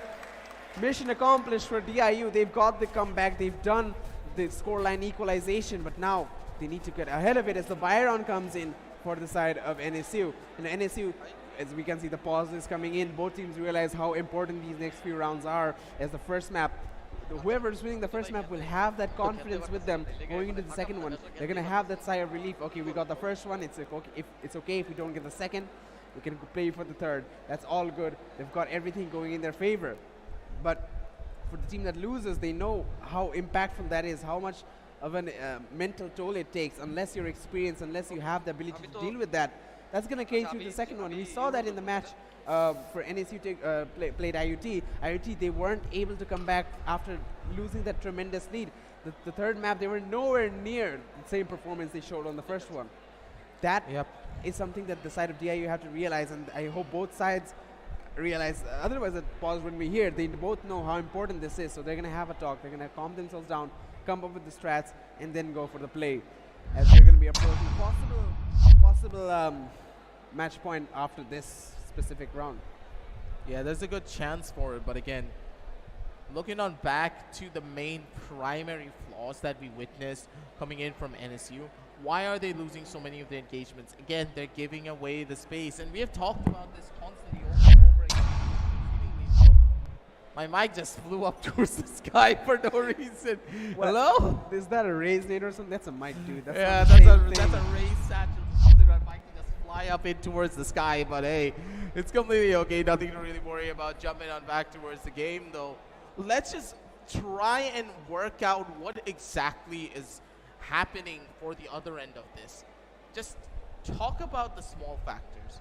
Again, NSU, they're giving up too much space. I understand you get that first initial frag, but you just cannot give up that space now, can you? You're not giving the calls that the players are going to be coming in from showers. You're completely blocked off from that angle. You know that they're going in from showers throughout this entire game, but nothing like that is happening. Oh, we're jumping down over towards the middle of the round. 4 versus 4 situation on the map. A couple of kills to already come in, and Abu needs to survive this one. Protein shake nearly caught them both there. Like That sitting still ducks. buys time. But, oh, the shock dart. That's a good chunk of damage, and Dimjo with the swing is going to be the thing that shuts him down. 4 versus 3 situation on the map. The defenders, they're going to be on the back foot. Plus the Viper's Pit and the Snake Bites. We already know how this round's going to play out. Op shot for Elias connects though. Low HP on these DIU players. Elias up close and personal says hi. And another one on the protein shake. It's all on the Notorious. Lineup should be coming in. Yeah, just half, Time just is half. low. That's Time a is pre-half. low. The half will be coming in. The Molly is not connecting. He gets the frag at the very end, but the defuse, the half defuse comes in. Yeah, that's it done. should be That's an easy it's one. over. It's over. It's over. Yep, 12 and 11. And Elias, I believe that up-close shot onto the Brimstone was pretty much the kickstart at that retake and just disrupted the push completely. I am not sure what Sasuke was doing. Maybe he had the molly in his hand, but regardless, he was unable to react to that. And that's going to put NSU to the side of map point, 1 away from taking the first map. That's going to be a huge weight off their shoulders to have in the first after the end of the first one. Yeah, that was a guaranteed win out for them, but ooh, Sasuke, he's actually going in for the judge this time around though. And this judge play could easily jumpstart everything for his squad to try and win this one out. And again, I reiterate this, they really do need to win this map. It's not a simple map to just lose out to DIU because yeah, their Haven's just even more stronger, something that you can't easily deal with here. Even though you have such a star-studded roster, looking at this entire squad though, things could be turning in their favor in just a couple of seconds. Look at the amount of utility that DIU have already invested over on towards the A side. They're looking for this hit, and Hermione with a showstopper. He's looking for one more. He doesn't know. Oh God, baby! It's Sasuke exit. They're coming down hot, shutting down 2 players immediate, and now they have the entire side under control. They want to retake U-Haul. And if they have this level of control over on towards the back end, that's another one for Alliance, baby. Swing out from the side. Dimjol's trying to equalize, but nope, that's not going to happen. Showstopper coming in from the side. Amu is going to expect this. Swing out from Dimjol, possibly one frag, but Sasuke, he's not giving anything away. Judge coming down strong at NSU. They shut down the first match after a lot of ups and downs, but they do it in the most beautiful fashion possible. For the entirety of the grand finals, the first initial map starting it hot, and NSU, they take it all away. And DIU, they're gonna get sent back to lick their wounds for a little while because map number 2 is right around the corner. Arguably the much more stronger map, mind you, for DIU in this engagement because of their aggressive pushes. It's a complete and utter dynamic shift from what the team normally plays with. So let's give them the benefit of the doubt that the map number 1 was just warm up, and in map number 2, that's when they really start heating things up. Yeah, again, they we did see a lot of changes in the strategy from NSU. They diversified their play. They changed up their with the way they push into the side. They kept doing things that maybe we weren't expecting, and if we weren't expecting, it's hard to even think if the side of DIU were expecting it. They weren't thinking about this pre-match. They are one of the kind of teams that think about this on the spot while the game is happening, and they realize that NSU, okay, they're going slow, they're going for a more passive approach. That's something that they don't really do. That's something we don't see from them very often, and it's hard to find a counter of that if you don't really watch that pre-hand, if they don't really watch NSU do those sort of plays before in a match. You don't see it in a VOD, you can't really think about it, you can't visualize it, and you can't create strats based on that. And if NSU are this successful in trying something new, that is so very not like their normal. It's pretty much the opposite of what they regularly tend to do. That's really gonna give them a momentum boost in the next one. But again, as we said, the map of Haven should be having some more advantage to the side of DIU. NSU as well have been strong on that. That is where they showcased a lot of the proficiency in the qualifiers, in the stages before this LAN event. So I still have high hopes for both the teams. And the thing about DIU, I believe they have some strong players with experience on the side. So I don't think this loss will affect them that much mentally. But regardless, they're going to have that pep talk and try and bring it back in the next one. Yeah. At the end of the day, they really do need to find their footing because Haven's not going to be that easy for them. But for now, we're going to be setting up the game of Haven, ladies and gentlemen, and we're going to be heading on down over into a short little break. Don't go anywhere. We'll be right back because the grand final is just starting to heat up.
Very nice fight, very nice.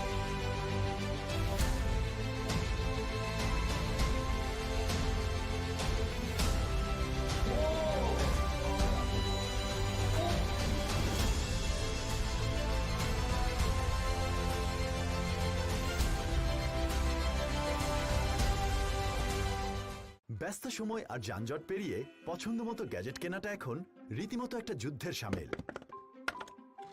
অনলাইনেও gadget খোঁজাটা হয়ে দাঁড়িয়েছে সময় সাপেক্ষ আর সাথে product ডেলিভারির জন্য দিনের পর দিন অপেক্ষা। কিন্তু আর নেই চিন্তা, বাংলাদেশের লিডিং রিটেইল কম্পিউটার শপ স্টারটেকের ওয়েব স্টোর থেকে এখন খুব সহজেই খুঁজে নিন আপনার পছন্দের gadget, laptop, desktop, tablet PC, camera, হাজারো নিত্য নতুন গ্যাজেট থেকে বেছে নিন আপনার পছন্দের প্রোডাক্টটি আর বাংলাদেশের যে কোনো প্রান্ত থেকে অনলাইনে অর্ডার করুন খুব সহজেই। তো এখনই ভিজিট করুন www.starttech.com.bd এবং অর্ডার করুন আপনার পছন্দের গ্যাজেটটি।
Very nice fight, very nice.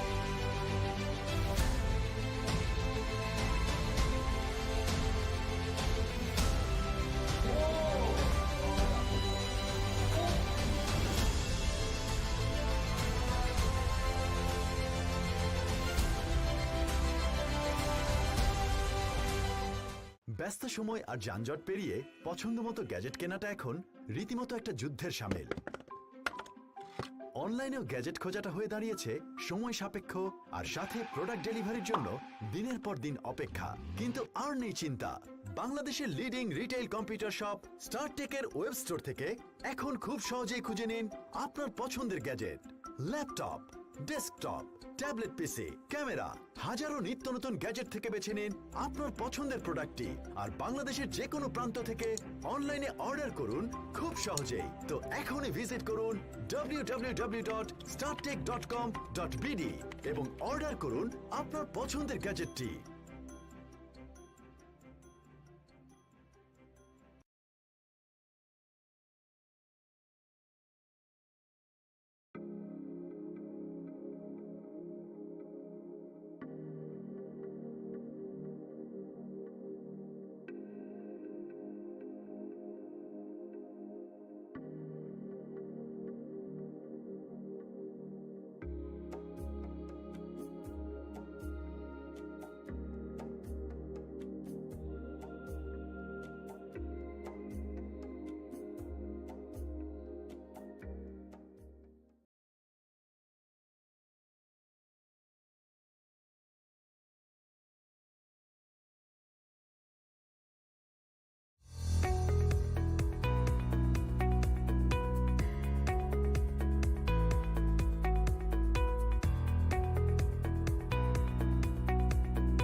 ব্যস্ত সময় আর যানজট পেরিয়ে পছন্দমতো গ্যাজেট কেনাটা এখন রীতিমতো একটা যুদ্ধের সামিল।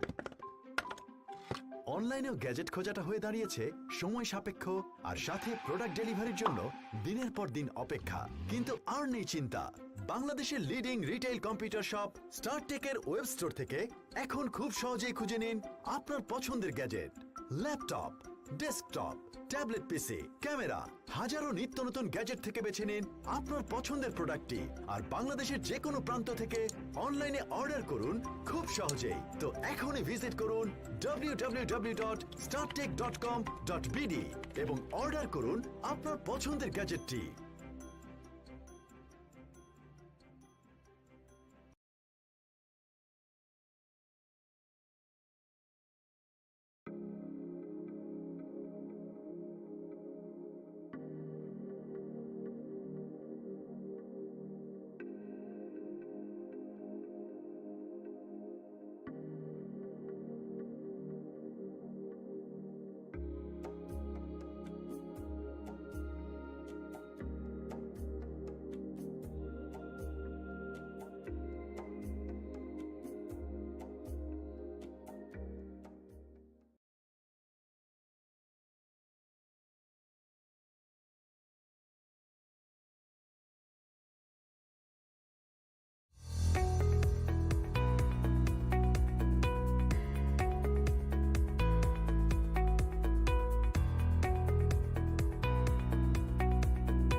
Very nice try, very nice.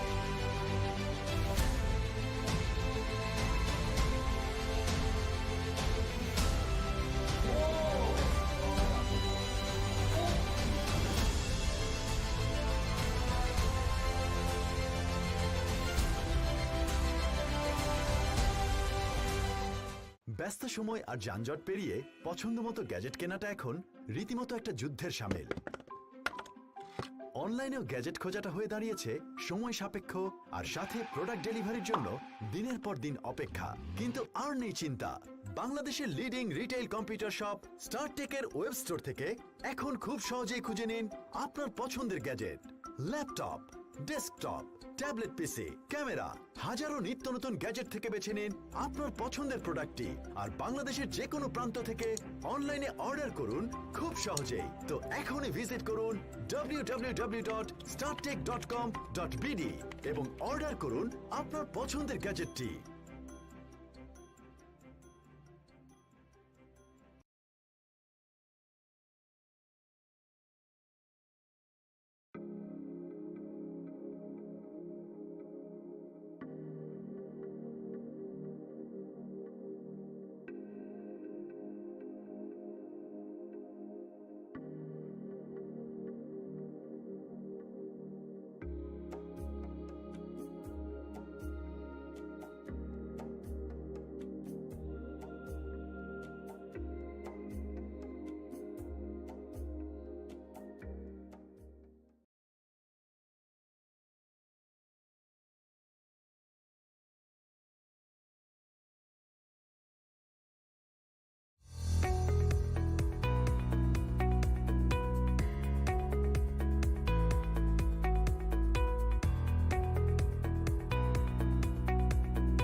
servers for the love. Very nice try. Very nice.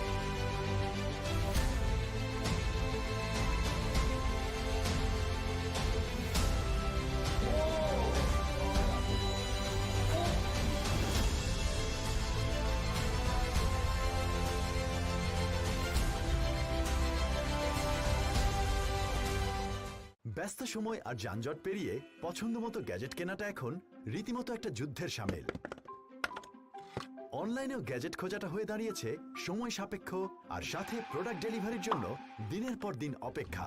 কিন্তু আর নেই চিন্তা, বাংলাদেশের লিডিং রিটেইল কম্পিউটার শপ স্টারটেকের ওয়েব স্টোর থেকে এখন খুব সহজেই খুঁজে নিন আপনার পছন্দের gadget. Laptop, desktop, tablet PC, camera, হাজারো নিত্য নতুন গ্যাজেট থেকে বেছে নিন আপনার পছন্দের প্রোডাক্টটি আর বাংলাদেশের যে কোনো প্রান্ত থেকে অনলাইনে অর্ডার করুন খুব সহজেই। তো এখনই ভিজিট করুন www.startech.com.bd এবং অর্ডার করুন আপনার পছন্দের গ্যাজেটটি।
servers for the love. Very nice try. Very nice.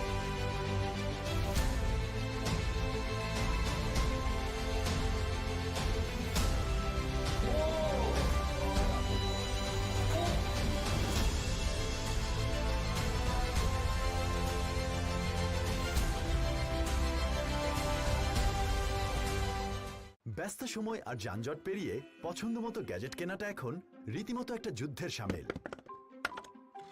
অনলাইনেও গ্যাজেট খোঁজাটা হয়ে দাঁড়িয়েছে সময় সাপেক্ষ আর সাথে প্রোডাক্ট ডেলিভারির জন্য দিনের পর দিন অপেক্ষা। কিন্তু আর নেই চিন্তা, বাংলাদেশের লিডিং রিটেইল কম্পিউটার শপ স্টারটেকের ওয়েব স্টোর থেকে এখন খুব সহজেই খুঁজে নিন আপনার পছন্দের gadget. Laptop, desktop, tablet PC, camera, হাজারো নিত্য নতুন গ্যাজেট থেকে বেছে নিন আপনার পছন্দের প্রোডাক্টটি আর বাংলাদেশের যে কোনো প্রান্ত থেকে অনলাইনে অর্ডার করুন খুব সহজেই। তো এখনই ভিজিট করুন www.startech.com.bd এবং অর্ডার করুন আপনার পছন্দের গ্যাজেটটি।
ব্যস্ত সময় আর যানজট পেরিয়ে পছন্দমতো গ্যাজেট কেনাটা এখন রীতিমতো একটা যুদ্ধের সামিল।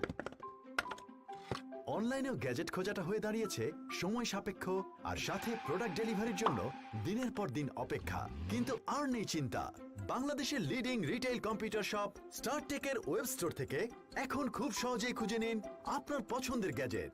Laptop, desktop, tablet PC, camera, হাজারো নিত্য নতুন গ্যাজেট থেকে বেছে নিন আপনার পছন্দের প্রোডাক্টটি আর বাংলাদেশের যে কোনো প্রান্ত থেকে অনলাইনে অর্ডার করুন খুব সহজেই। তো এখনই ভিজিট করুন www.startech.com.bd এবং অর্ডার করুন আপনার পছন্দের গ্যাজেটটি।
Very nice fight, very nice.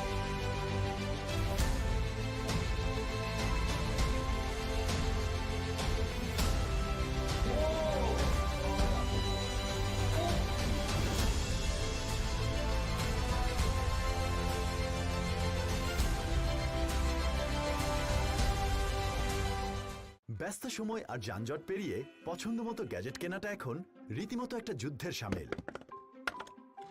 অনলাইনেও গ্যাজেট খোঁজাটা হয়ে দাঁড়িয়েছে সময় সাপেক্ষ আর সাথে প্রোডাক্ট ডেলিভারির জন্য দিনের পর দিন অপেক্ষা। কিন্তু আর নেই চিন্তা, বাংলাদেশের লিডিং রিটেইল কম্পিউটার শপ স্টারটেকের ওয়েব স্টোর থেকে এখন খুব সহজেই খুঁজে নিন আপনার পছন্দের gadget.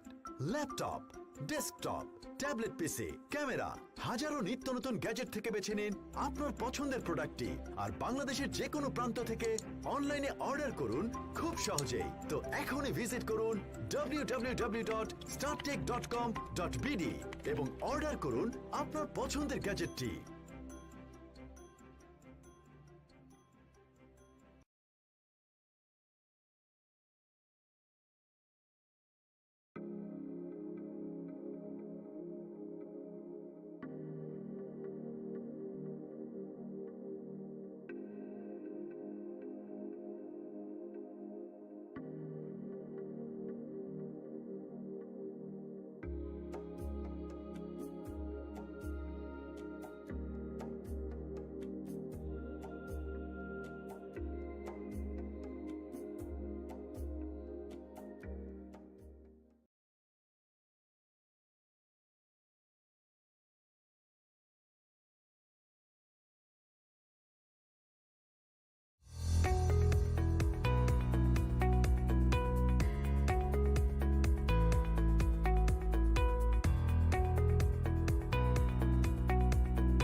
And ladies and gentlemen, welcome back to the Inter-University Valorant Tournament 2022. We are back with the second map. Things are going to get started. Ladies and gentlemen, get back to your seats.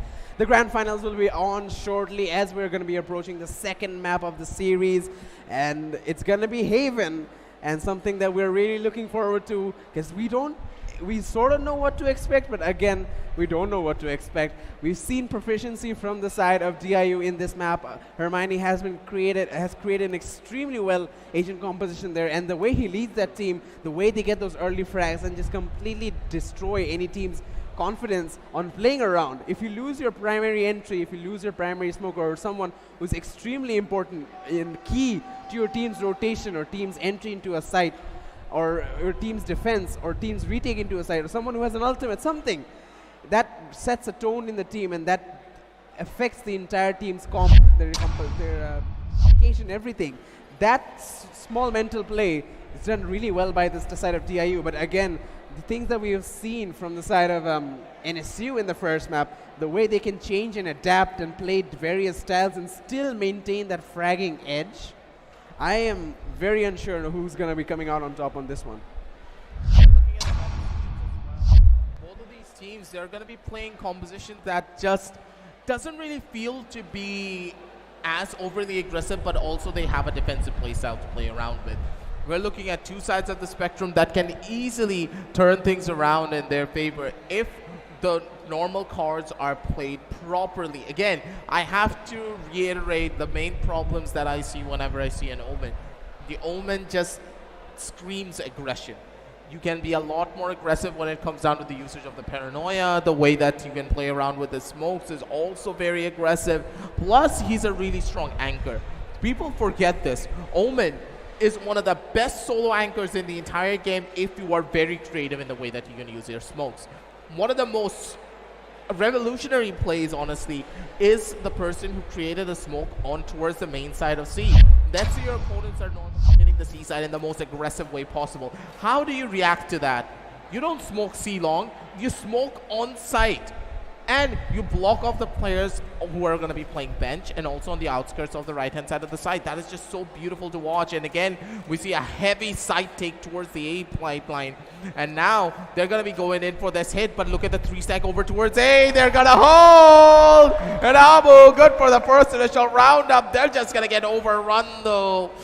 Ouch, that's going to be a painful one to try and survive in. And with that, ladies and gentlemen, they get completely shut down. DIU with their fast take catches NSU off guard.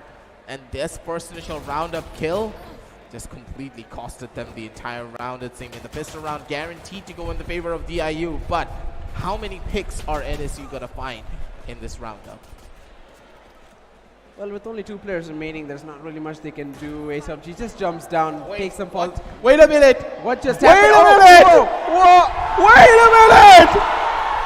2 versus 4? What? Look at this man. It looks as though he's seen his ghost.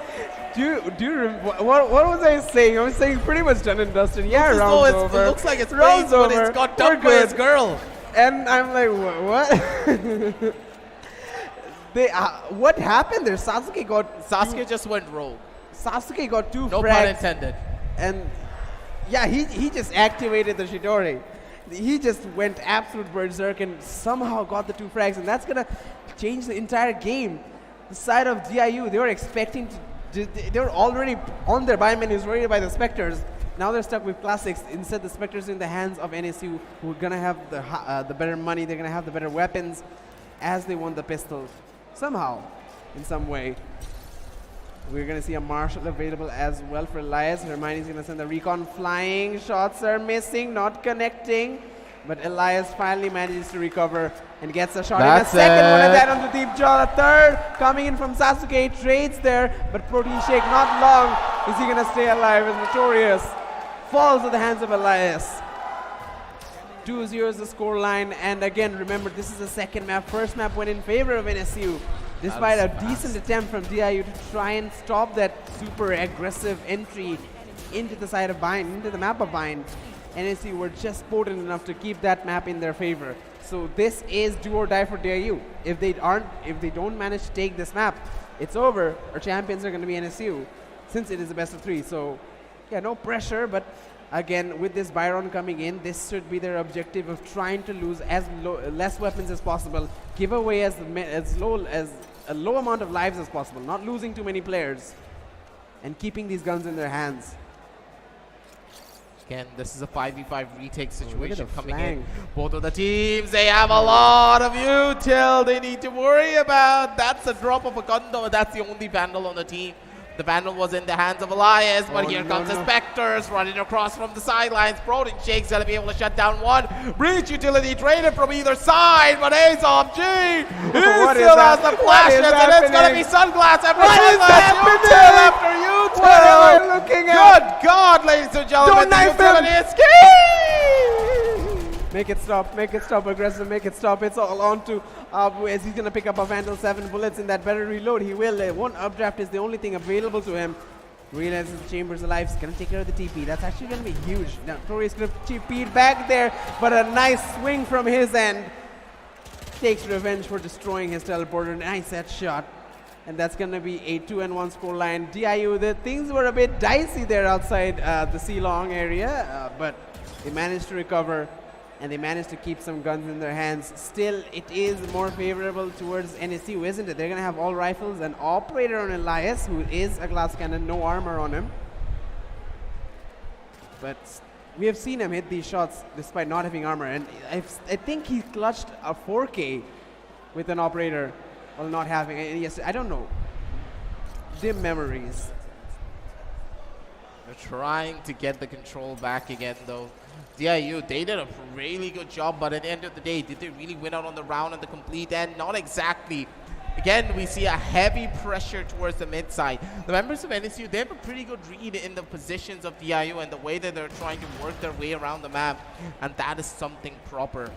You already understand that the hits are just not as clean as DIU would want. And their fast-paced aggression is just not helping them out as much. Elias spots out one of the players, not the hit that you want, but still, it's something that you can work around with, something that you can play with, and they're more than happy for that. B-Smoke again, trying to get some information. Hermione cleared out the entire site almost, but Notorious, he's not going to clear out bench. Sasuke, that's a free kill for him if he's able to find this one. No, he just gets spotted out by the recon ball. Has his own fair but Elias! Give it to the man! Oh my He's God, he's surviving, going but crazy. Mitchell, he's trying to go He's to still board. alive! Xerox Sayuki comes in to save the day. Exit's going to be exited out of this game, and we're going to see the spike going down. It is all on the solo jet from NSU. People trying to get some information, but Abu, he's going to be spotting him. He's going to hear that, and he should have the information. The jet is low on HP. If we can isolate these 1v1s, this round could be his. Spots the jet, but Deep Shot is just too good for him. A 4K from the man, despite all the chaos that happened in the seaside. He's going to be going into that madness and taking 3 heads, a 4th one at the end. And you can see the hype on him. He's excited. He's finally getting some impact as a jet. 2-2 is the scoreline, and they're going to be pushing NSU to another eco. Pistols in their hand, a Marshall for Sasuke. So this should be the lead coming in for DIU. Yeah, pretty much guaranteed as well. They can just rush their way in towards the side, but again, the members of DIU, the way that they're playing, they're taking control in more ways than one. And that's one of the main reasons why they're able to play so beautifully here. Dibjol, he ran in towards the side. That should have been a trade coming in from Exit, but Exit whiffed such a crucial shot. If he got that kill onto Dibjol, then this round was turned on its head. It was a 2v1 situation favoring the side of NSU because there's no way that the Breach would have been able to go in for the refrag there at all. And DIU, they're dropping the ball here if they're not careful when it comes down to the execution over towards C. I'm pretty sure NSU, they're expecting this to happen, but the first initial pickoff from NSU is something incredible to watch. The team is constantly getting that first pick, but they can't really utilize it to get more. Did he have a shot? I don't think he had a shot. He's dead. Yep, Deepjol comes in. He owns this seaside as he's walking in. The players are here for a retake though. NSU, they can go for a flank if they want to. There is some chamber utility there from the side of Notorious to cover that up, but Tour Force active for Elias. He needs to find some impact with it. 3 bullets left in the chamber. As the dodge comes in, he's gonna send a fire through the smoke, but It's not going to connect. Abu activated his dash. He's waiting for someone to peek out. Deep Jol in the end again. Triple kill for him. The flash comes. And is he going to land the shot? No, but it's going to be Protein Shake instead. In the side takes down Elias. It's all on to Abu Gugu. And he's only got 4 bullets in his Sheriff. Nothing can do with that. Flawless for DIU. And despite a rough and shaky start, they're going to manage to stabilize and get to a good economy. And they're going to have some really important ultimates in this round now that they can use to try and counter the buy round of NSU. NSU themselves have the Rolling Thunder as well, so it's going to be a tooth and nail fight. But whoever wins this, they're going to get some more rounds, and that's definitely going to give them a lot more momentum and confidence to go on to the next few rounds. Yeah, the fast hits coming in from DIU. They need to find a way to try and stop them. They're giving up the sides constantly, and they're not really able to utilize their utility to slow them down enough, and they need to try and get this one done early. No early bouts of information whatsoever, nothing to really be found. And again, DIU, they have an empty B side to try and hit, and the take's fast, it's clean, but Dimjol doesn't really find the plan that he wants to here. Good utility usage from Aesop to try and deter that push out. And with that, they have the information. Now, where do they really want to play here? How do they want to go in for this push? Yuki over towards the mid side. He's going to try to play for the slurk. But again, they're not really getting much done. They're not constantly going to be the ones to go in for these easy, aggressive pushes. But DIU, they're just waiting. They're trying to bait out as much util as they possibly can before they hit a side. They're constantly rotating together as a 5-man unit, and this is what's giving them the edge. As soon as they start hitting the side together as a roster, it's just incredible to watch. And again, it's all up to Elias. He misses such a crucial shot, and Dimjol's going to be there for the shutdown against him. They're rotating as a unit, and that's what's giving them so much information. And Elias has no get-out-of-jail-free card for himself. And because of it, the operator's now in the awaiting arms of DIU. This retake's not going to be simple, but the flank should be good regardless. Armani, does he expect it? Yes, he does. The guy has the brain, and he's an absolute Chad. But this retake has already started and is still going in the favor of the defenders. Abu, look at this man flying above in the skies. 1 by 1, he gets all the frags. Last one's going to be Dimjol.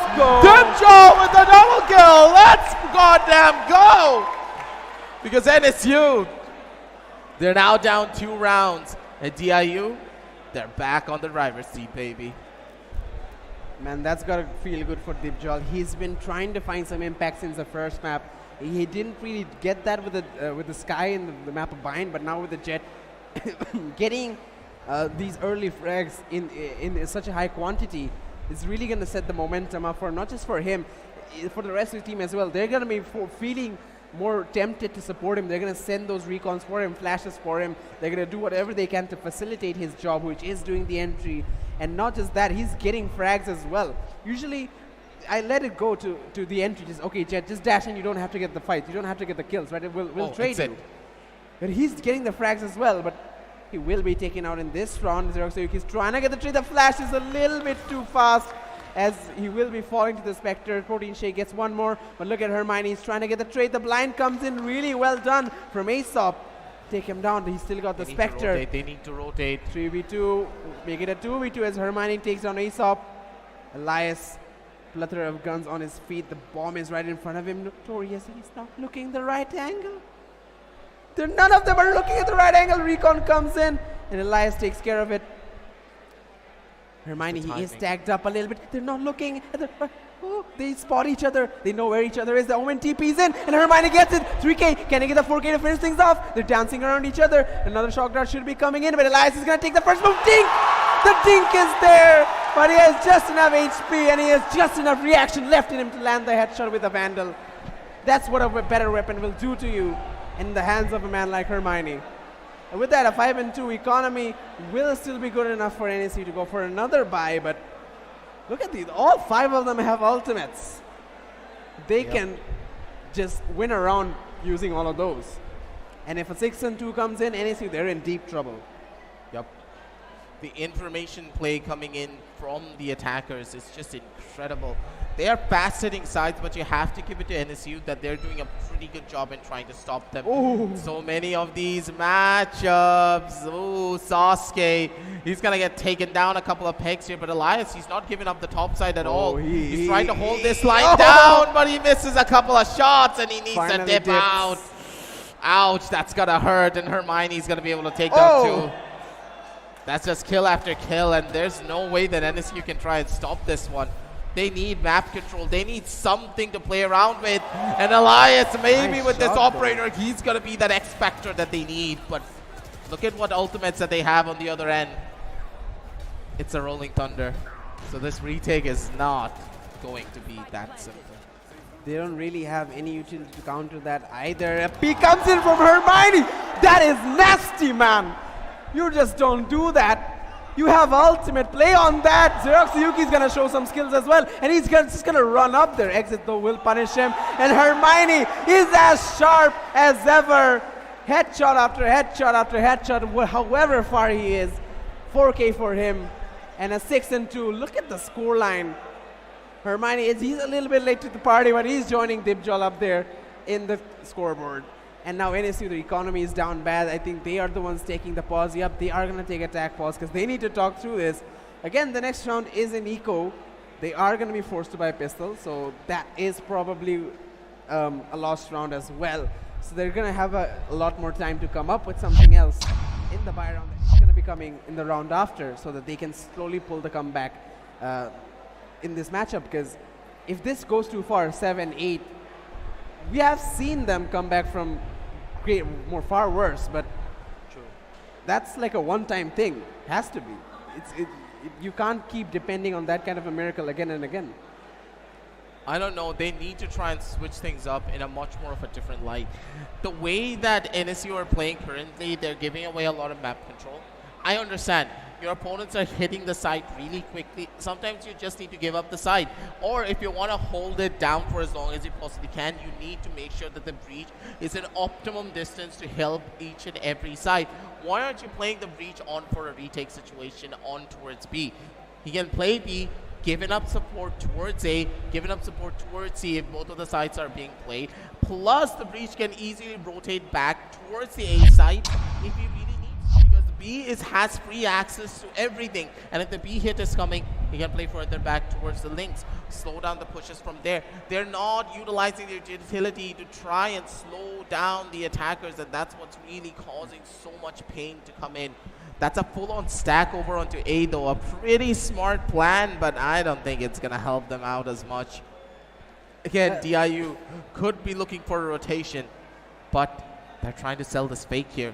They've cut complete noise, and Exit casually walks up. That's going to be a kill that they require. And Ace of G, he wants to funnel them in towards the side, but that funneling is not really helping out his teammates whatsoever. Those are the two frags over from the back end of this. Ace of G equalizes though. And it's a 3 versus 3. They need to hit the side, and they know that they're going to get crunched here over from the other end. Nice. The stun comes in and supports Dibjol to get a shot, and he's going to whiff the second one, but he's in cover. He's going to be able to recover, and the spike is going to go down. They should know where the last two players are. They have utility. They have the guns to try and win this. There's no need to take these aggressive fights. Zorosuke, he doesn't know where the player is. Exit. DIU, they're both so low and low HP. Shock darts are going to come in, but don't do any damage. Rolling Thunder, use Dibjol, he's going to run away. This is a very intense moment as both players are so low. They're going to isolate the 1v1s. Zami trying to do as much as he can. Will find it. One. But Dibjol, he knows where the player is. Not now. You need a couple of shots. That's all you need. A quick burst is what he needed. He went for the spray. Just didn't help him out at all. That would have really put NSU in a coffin now. Yeah, but that was smart. Look at the way that NSU played this. They went in for an aggressive push over from short, and no one is holding short. You cut noise. I understand it. You cut noise. They forced themselves into that A side. Yeah, they exactly. No. The problem is in this situation, Kirito, DIU, I like the plan. They cut the noise, and they were waiting for the members of NSU to come in for a push. But why did they leave short? Notorious was not holding short. He was looking towards the other side. what was the game plan there? If you cut noise, they're You are information going to deprived. expect someone to Yeah, go if for you a are flank. information deprived, of course NSU are going to start pushing Someone's you. going to look for information, but the punish was not there. Regardless. NSU survived by the skin of their teeth. 3 and 6 the scoreline. Still in favor of DIUs. They still have all of their ultimates available except the Hunter's Fury for Hermione, but they're going to be attacking this A side again. Looks like this quick push is working out for them again and again. Devjal takes care of the backside. There is a player in heaven, I believe, but he's going to be posing no threat, at least for now.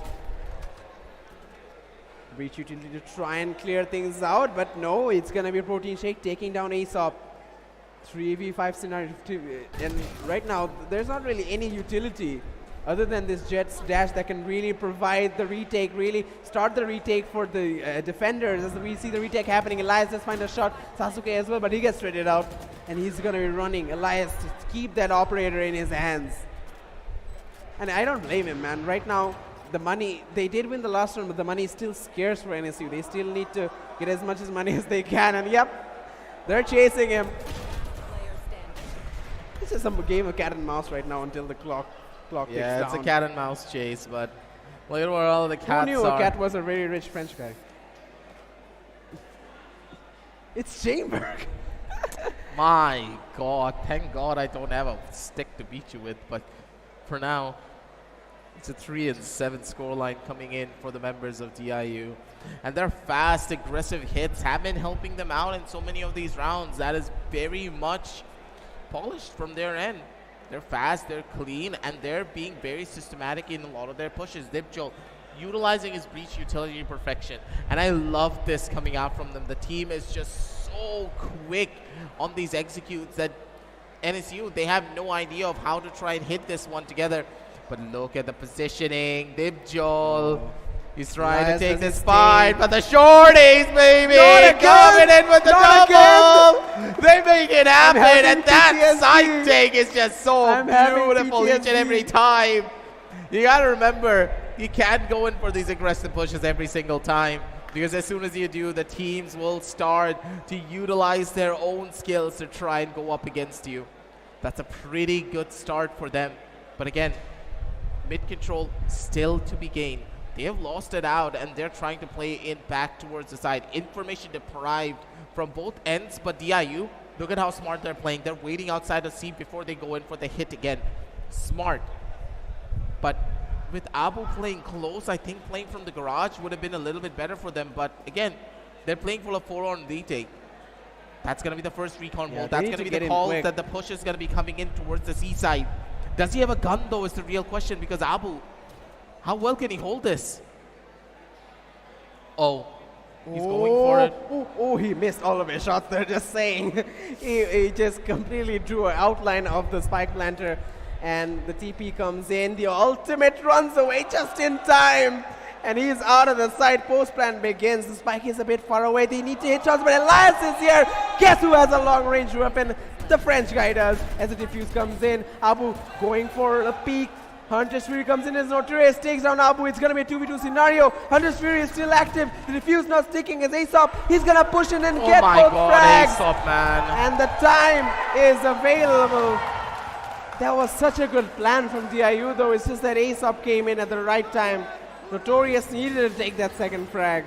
He needed to land, or at least buy enough time for his teammate to get out of the Hunter's Fury and try and take a fight and try and defend himself the best he can. Dude, Aesop's a demon. Just look at this guy, 11 and 7, leading the charge on the scoreboard as a breach. It's not an easy feat, especially when you're playing this heavy of an initiator. It's tough and it's rough, but again, look at the doubles. It's a double operator set up one more time. Do the forced hand on one, and Abu's going to be playing the secondary. It's a 2.5. The Tour de Force is not a 1 times up, it's a 1.5 times up, because it's better. And it's golden.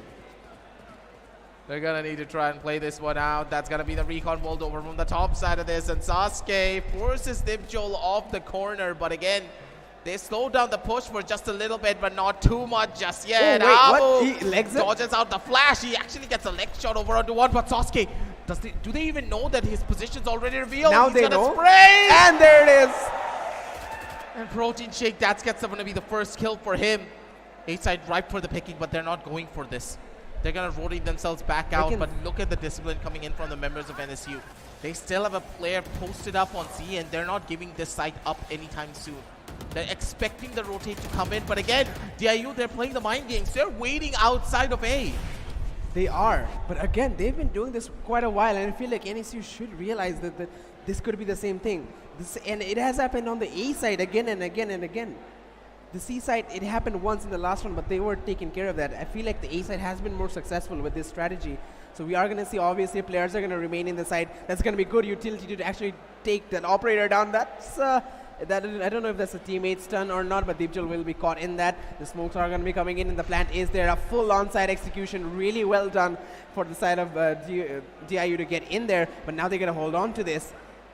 Now they have players outside the side as well and inside as well. They need to play the utilities there. Recon comes in, spots out where the players are. Now Protein Shake trying to take a gunfight with the player in heaven. Hermione gets the first one, but he gets traded out. Paranoia comes in, but there's a player in front. Abugugu with the operator is going to get a shot onto that. Daffodil, ace up with a follow-up. Rolling Thunder comes in. Notorious pulls out the Tour de Force and finds one. Counter Rolling Thunder came in, I believe. He's checking the flank, but no one's there. Both players are inside. Operator versus operator. Stun comes in. They're both solo in HP, but Notorious is sharp by the level. And he pulls out the Tour de Force, but the double peak doesn't work out. Ace up, he's trying to go for the defuse, but time is ticking away. Time is running out, and the spike blows up. 8-4. As we go into the second half, DIU, nail biter, but man, they look clean. They look clean and clean as ever. Dude, they're getting away with this. DIU, their strategies are working out in their favor. No mid control whatsoever. Not really the way that you would expect Haven to be played. You want more heavy mid presence. You want to play based upon information. And again, NSU, they're depriving themselves of the information they could easily get from just posting a player on towards mid. They need to get this by sending someone in, but the fact that NSU are not utilizing any of their own information gathering utility in such a manner is one of the main reasons why they're dropping like flies here.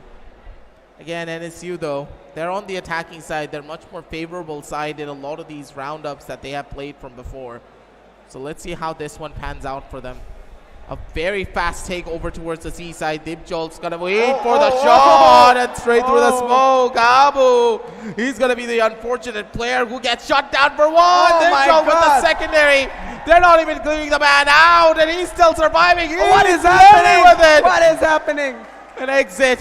Last player remaining. Okay, maybe with a double frag, he's going to be able to find something more. Exit. Give it a second. Give the man a chance because he's trying to pull off something incredible. The rabbit could just come out of the hat if he has a timing for it, but not against Notorious. It's just not going to work. The headhunter reigns supreme, and just like his name, he finds the head that he wants. 4-9. And the entire game is slipping off the fingers of NSU. Man, that was really, that was a close one for DIU, I'm not gonna lie. Exit, finding those two frags, making it 1v1. That's when you really start to get nervous. That's when the nerves come in. Even if you know you have a headhunter, you essentially have a one-shot gun that will take him down. You need to hit him once. You're still gonna affect you. That's still gonna jitter you up. But this guy just took down 3 of my teammates, and he's not in full HP. He was under pressure, he was outnumbered, he still did that, but that's good composure from the side of DIU. Fast execution from NSU though in the second round. They are going to be going for incomplete eco, and Daffodil, we're back in the Spectre run and gunner, aren't we? We're back in the first patch where everybody was just W-keying themselves all around. Ace-up, he's got a classic in a dream, sends the reach utility to deny the plan, but that won't do damage. The defuse comes in for DIU, and a 10-4 scoreline, 6 rounds gap is going to be available for them. They're going to go for a bonus. NSU, they've got a lot of room to cover, starting now with their first gun round. Yeah, this gun round's going to hold a lot of... It's going to hold a lot of pressure for this entire game at this point. NSU, they're dropping the ball like crazy. They've been giving away so much room over to DIU to play around with, and again, the team play in coordination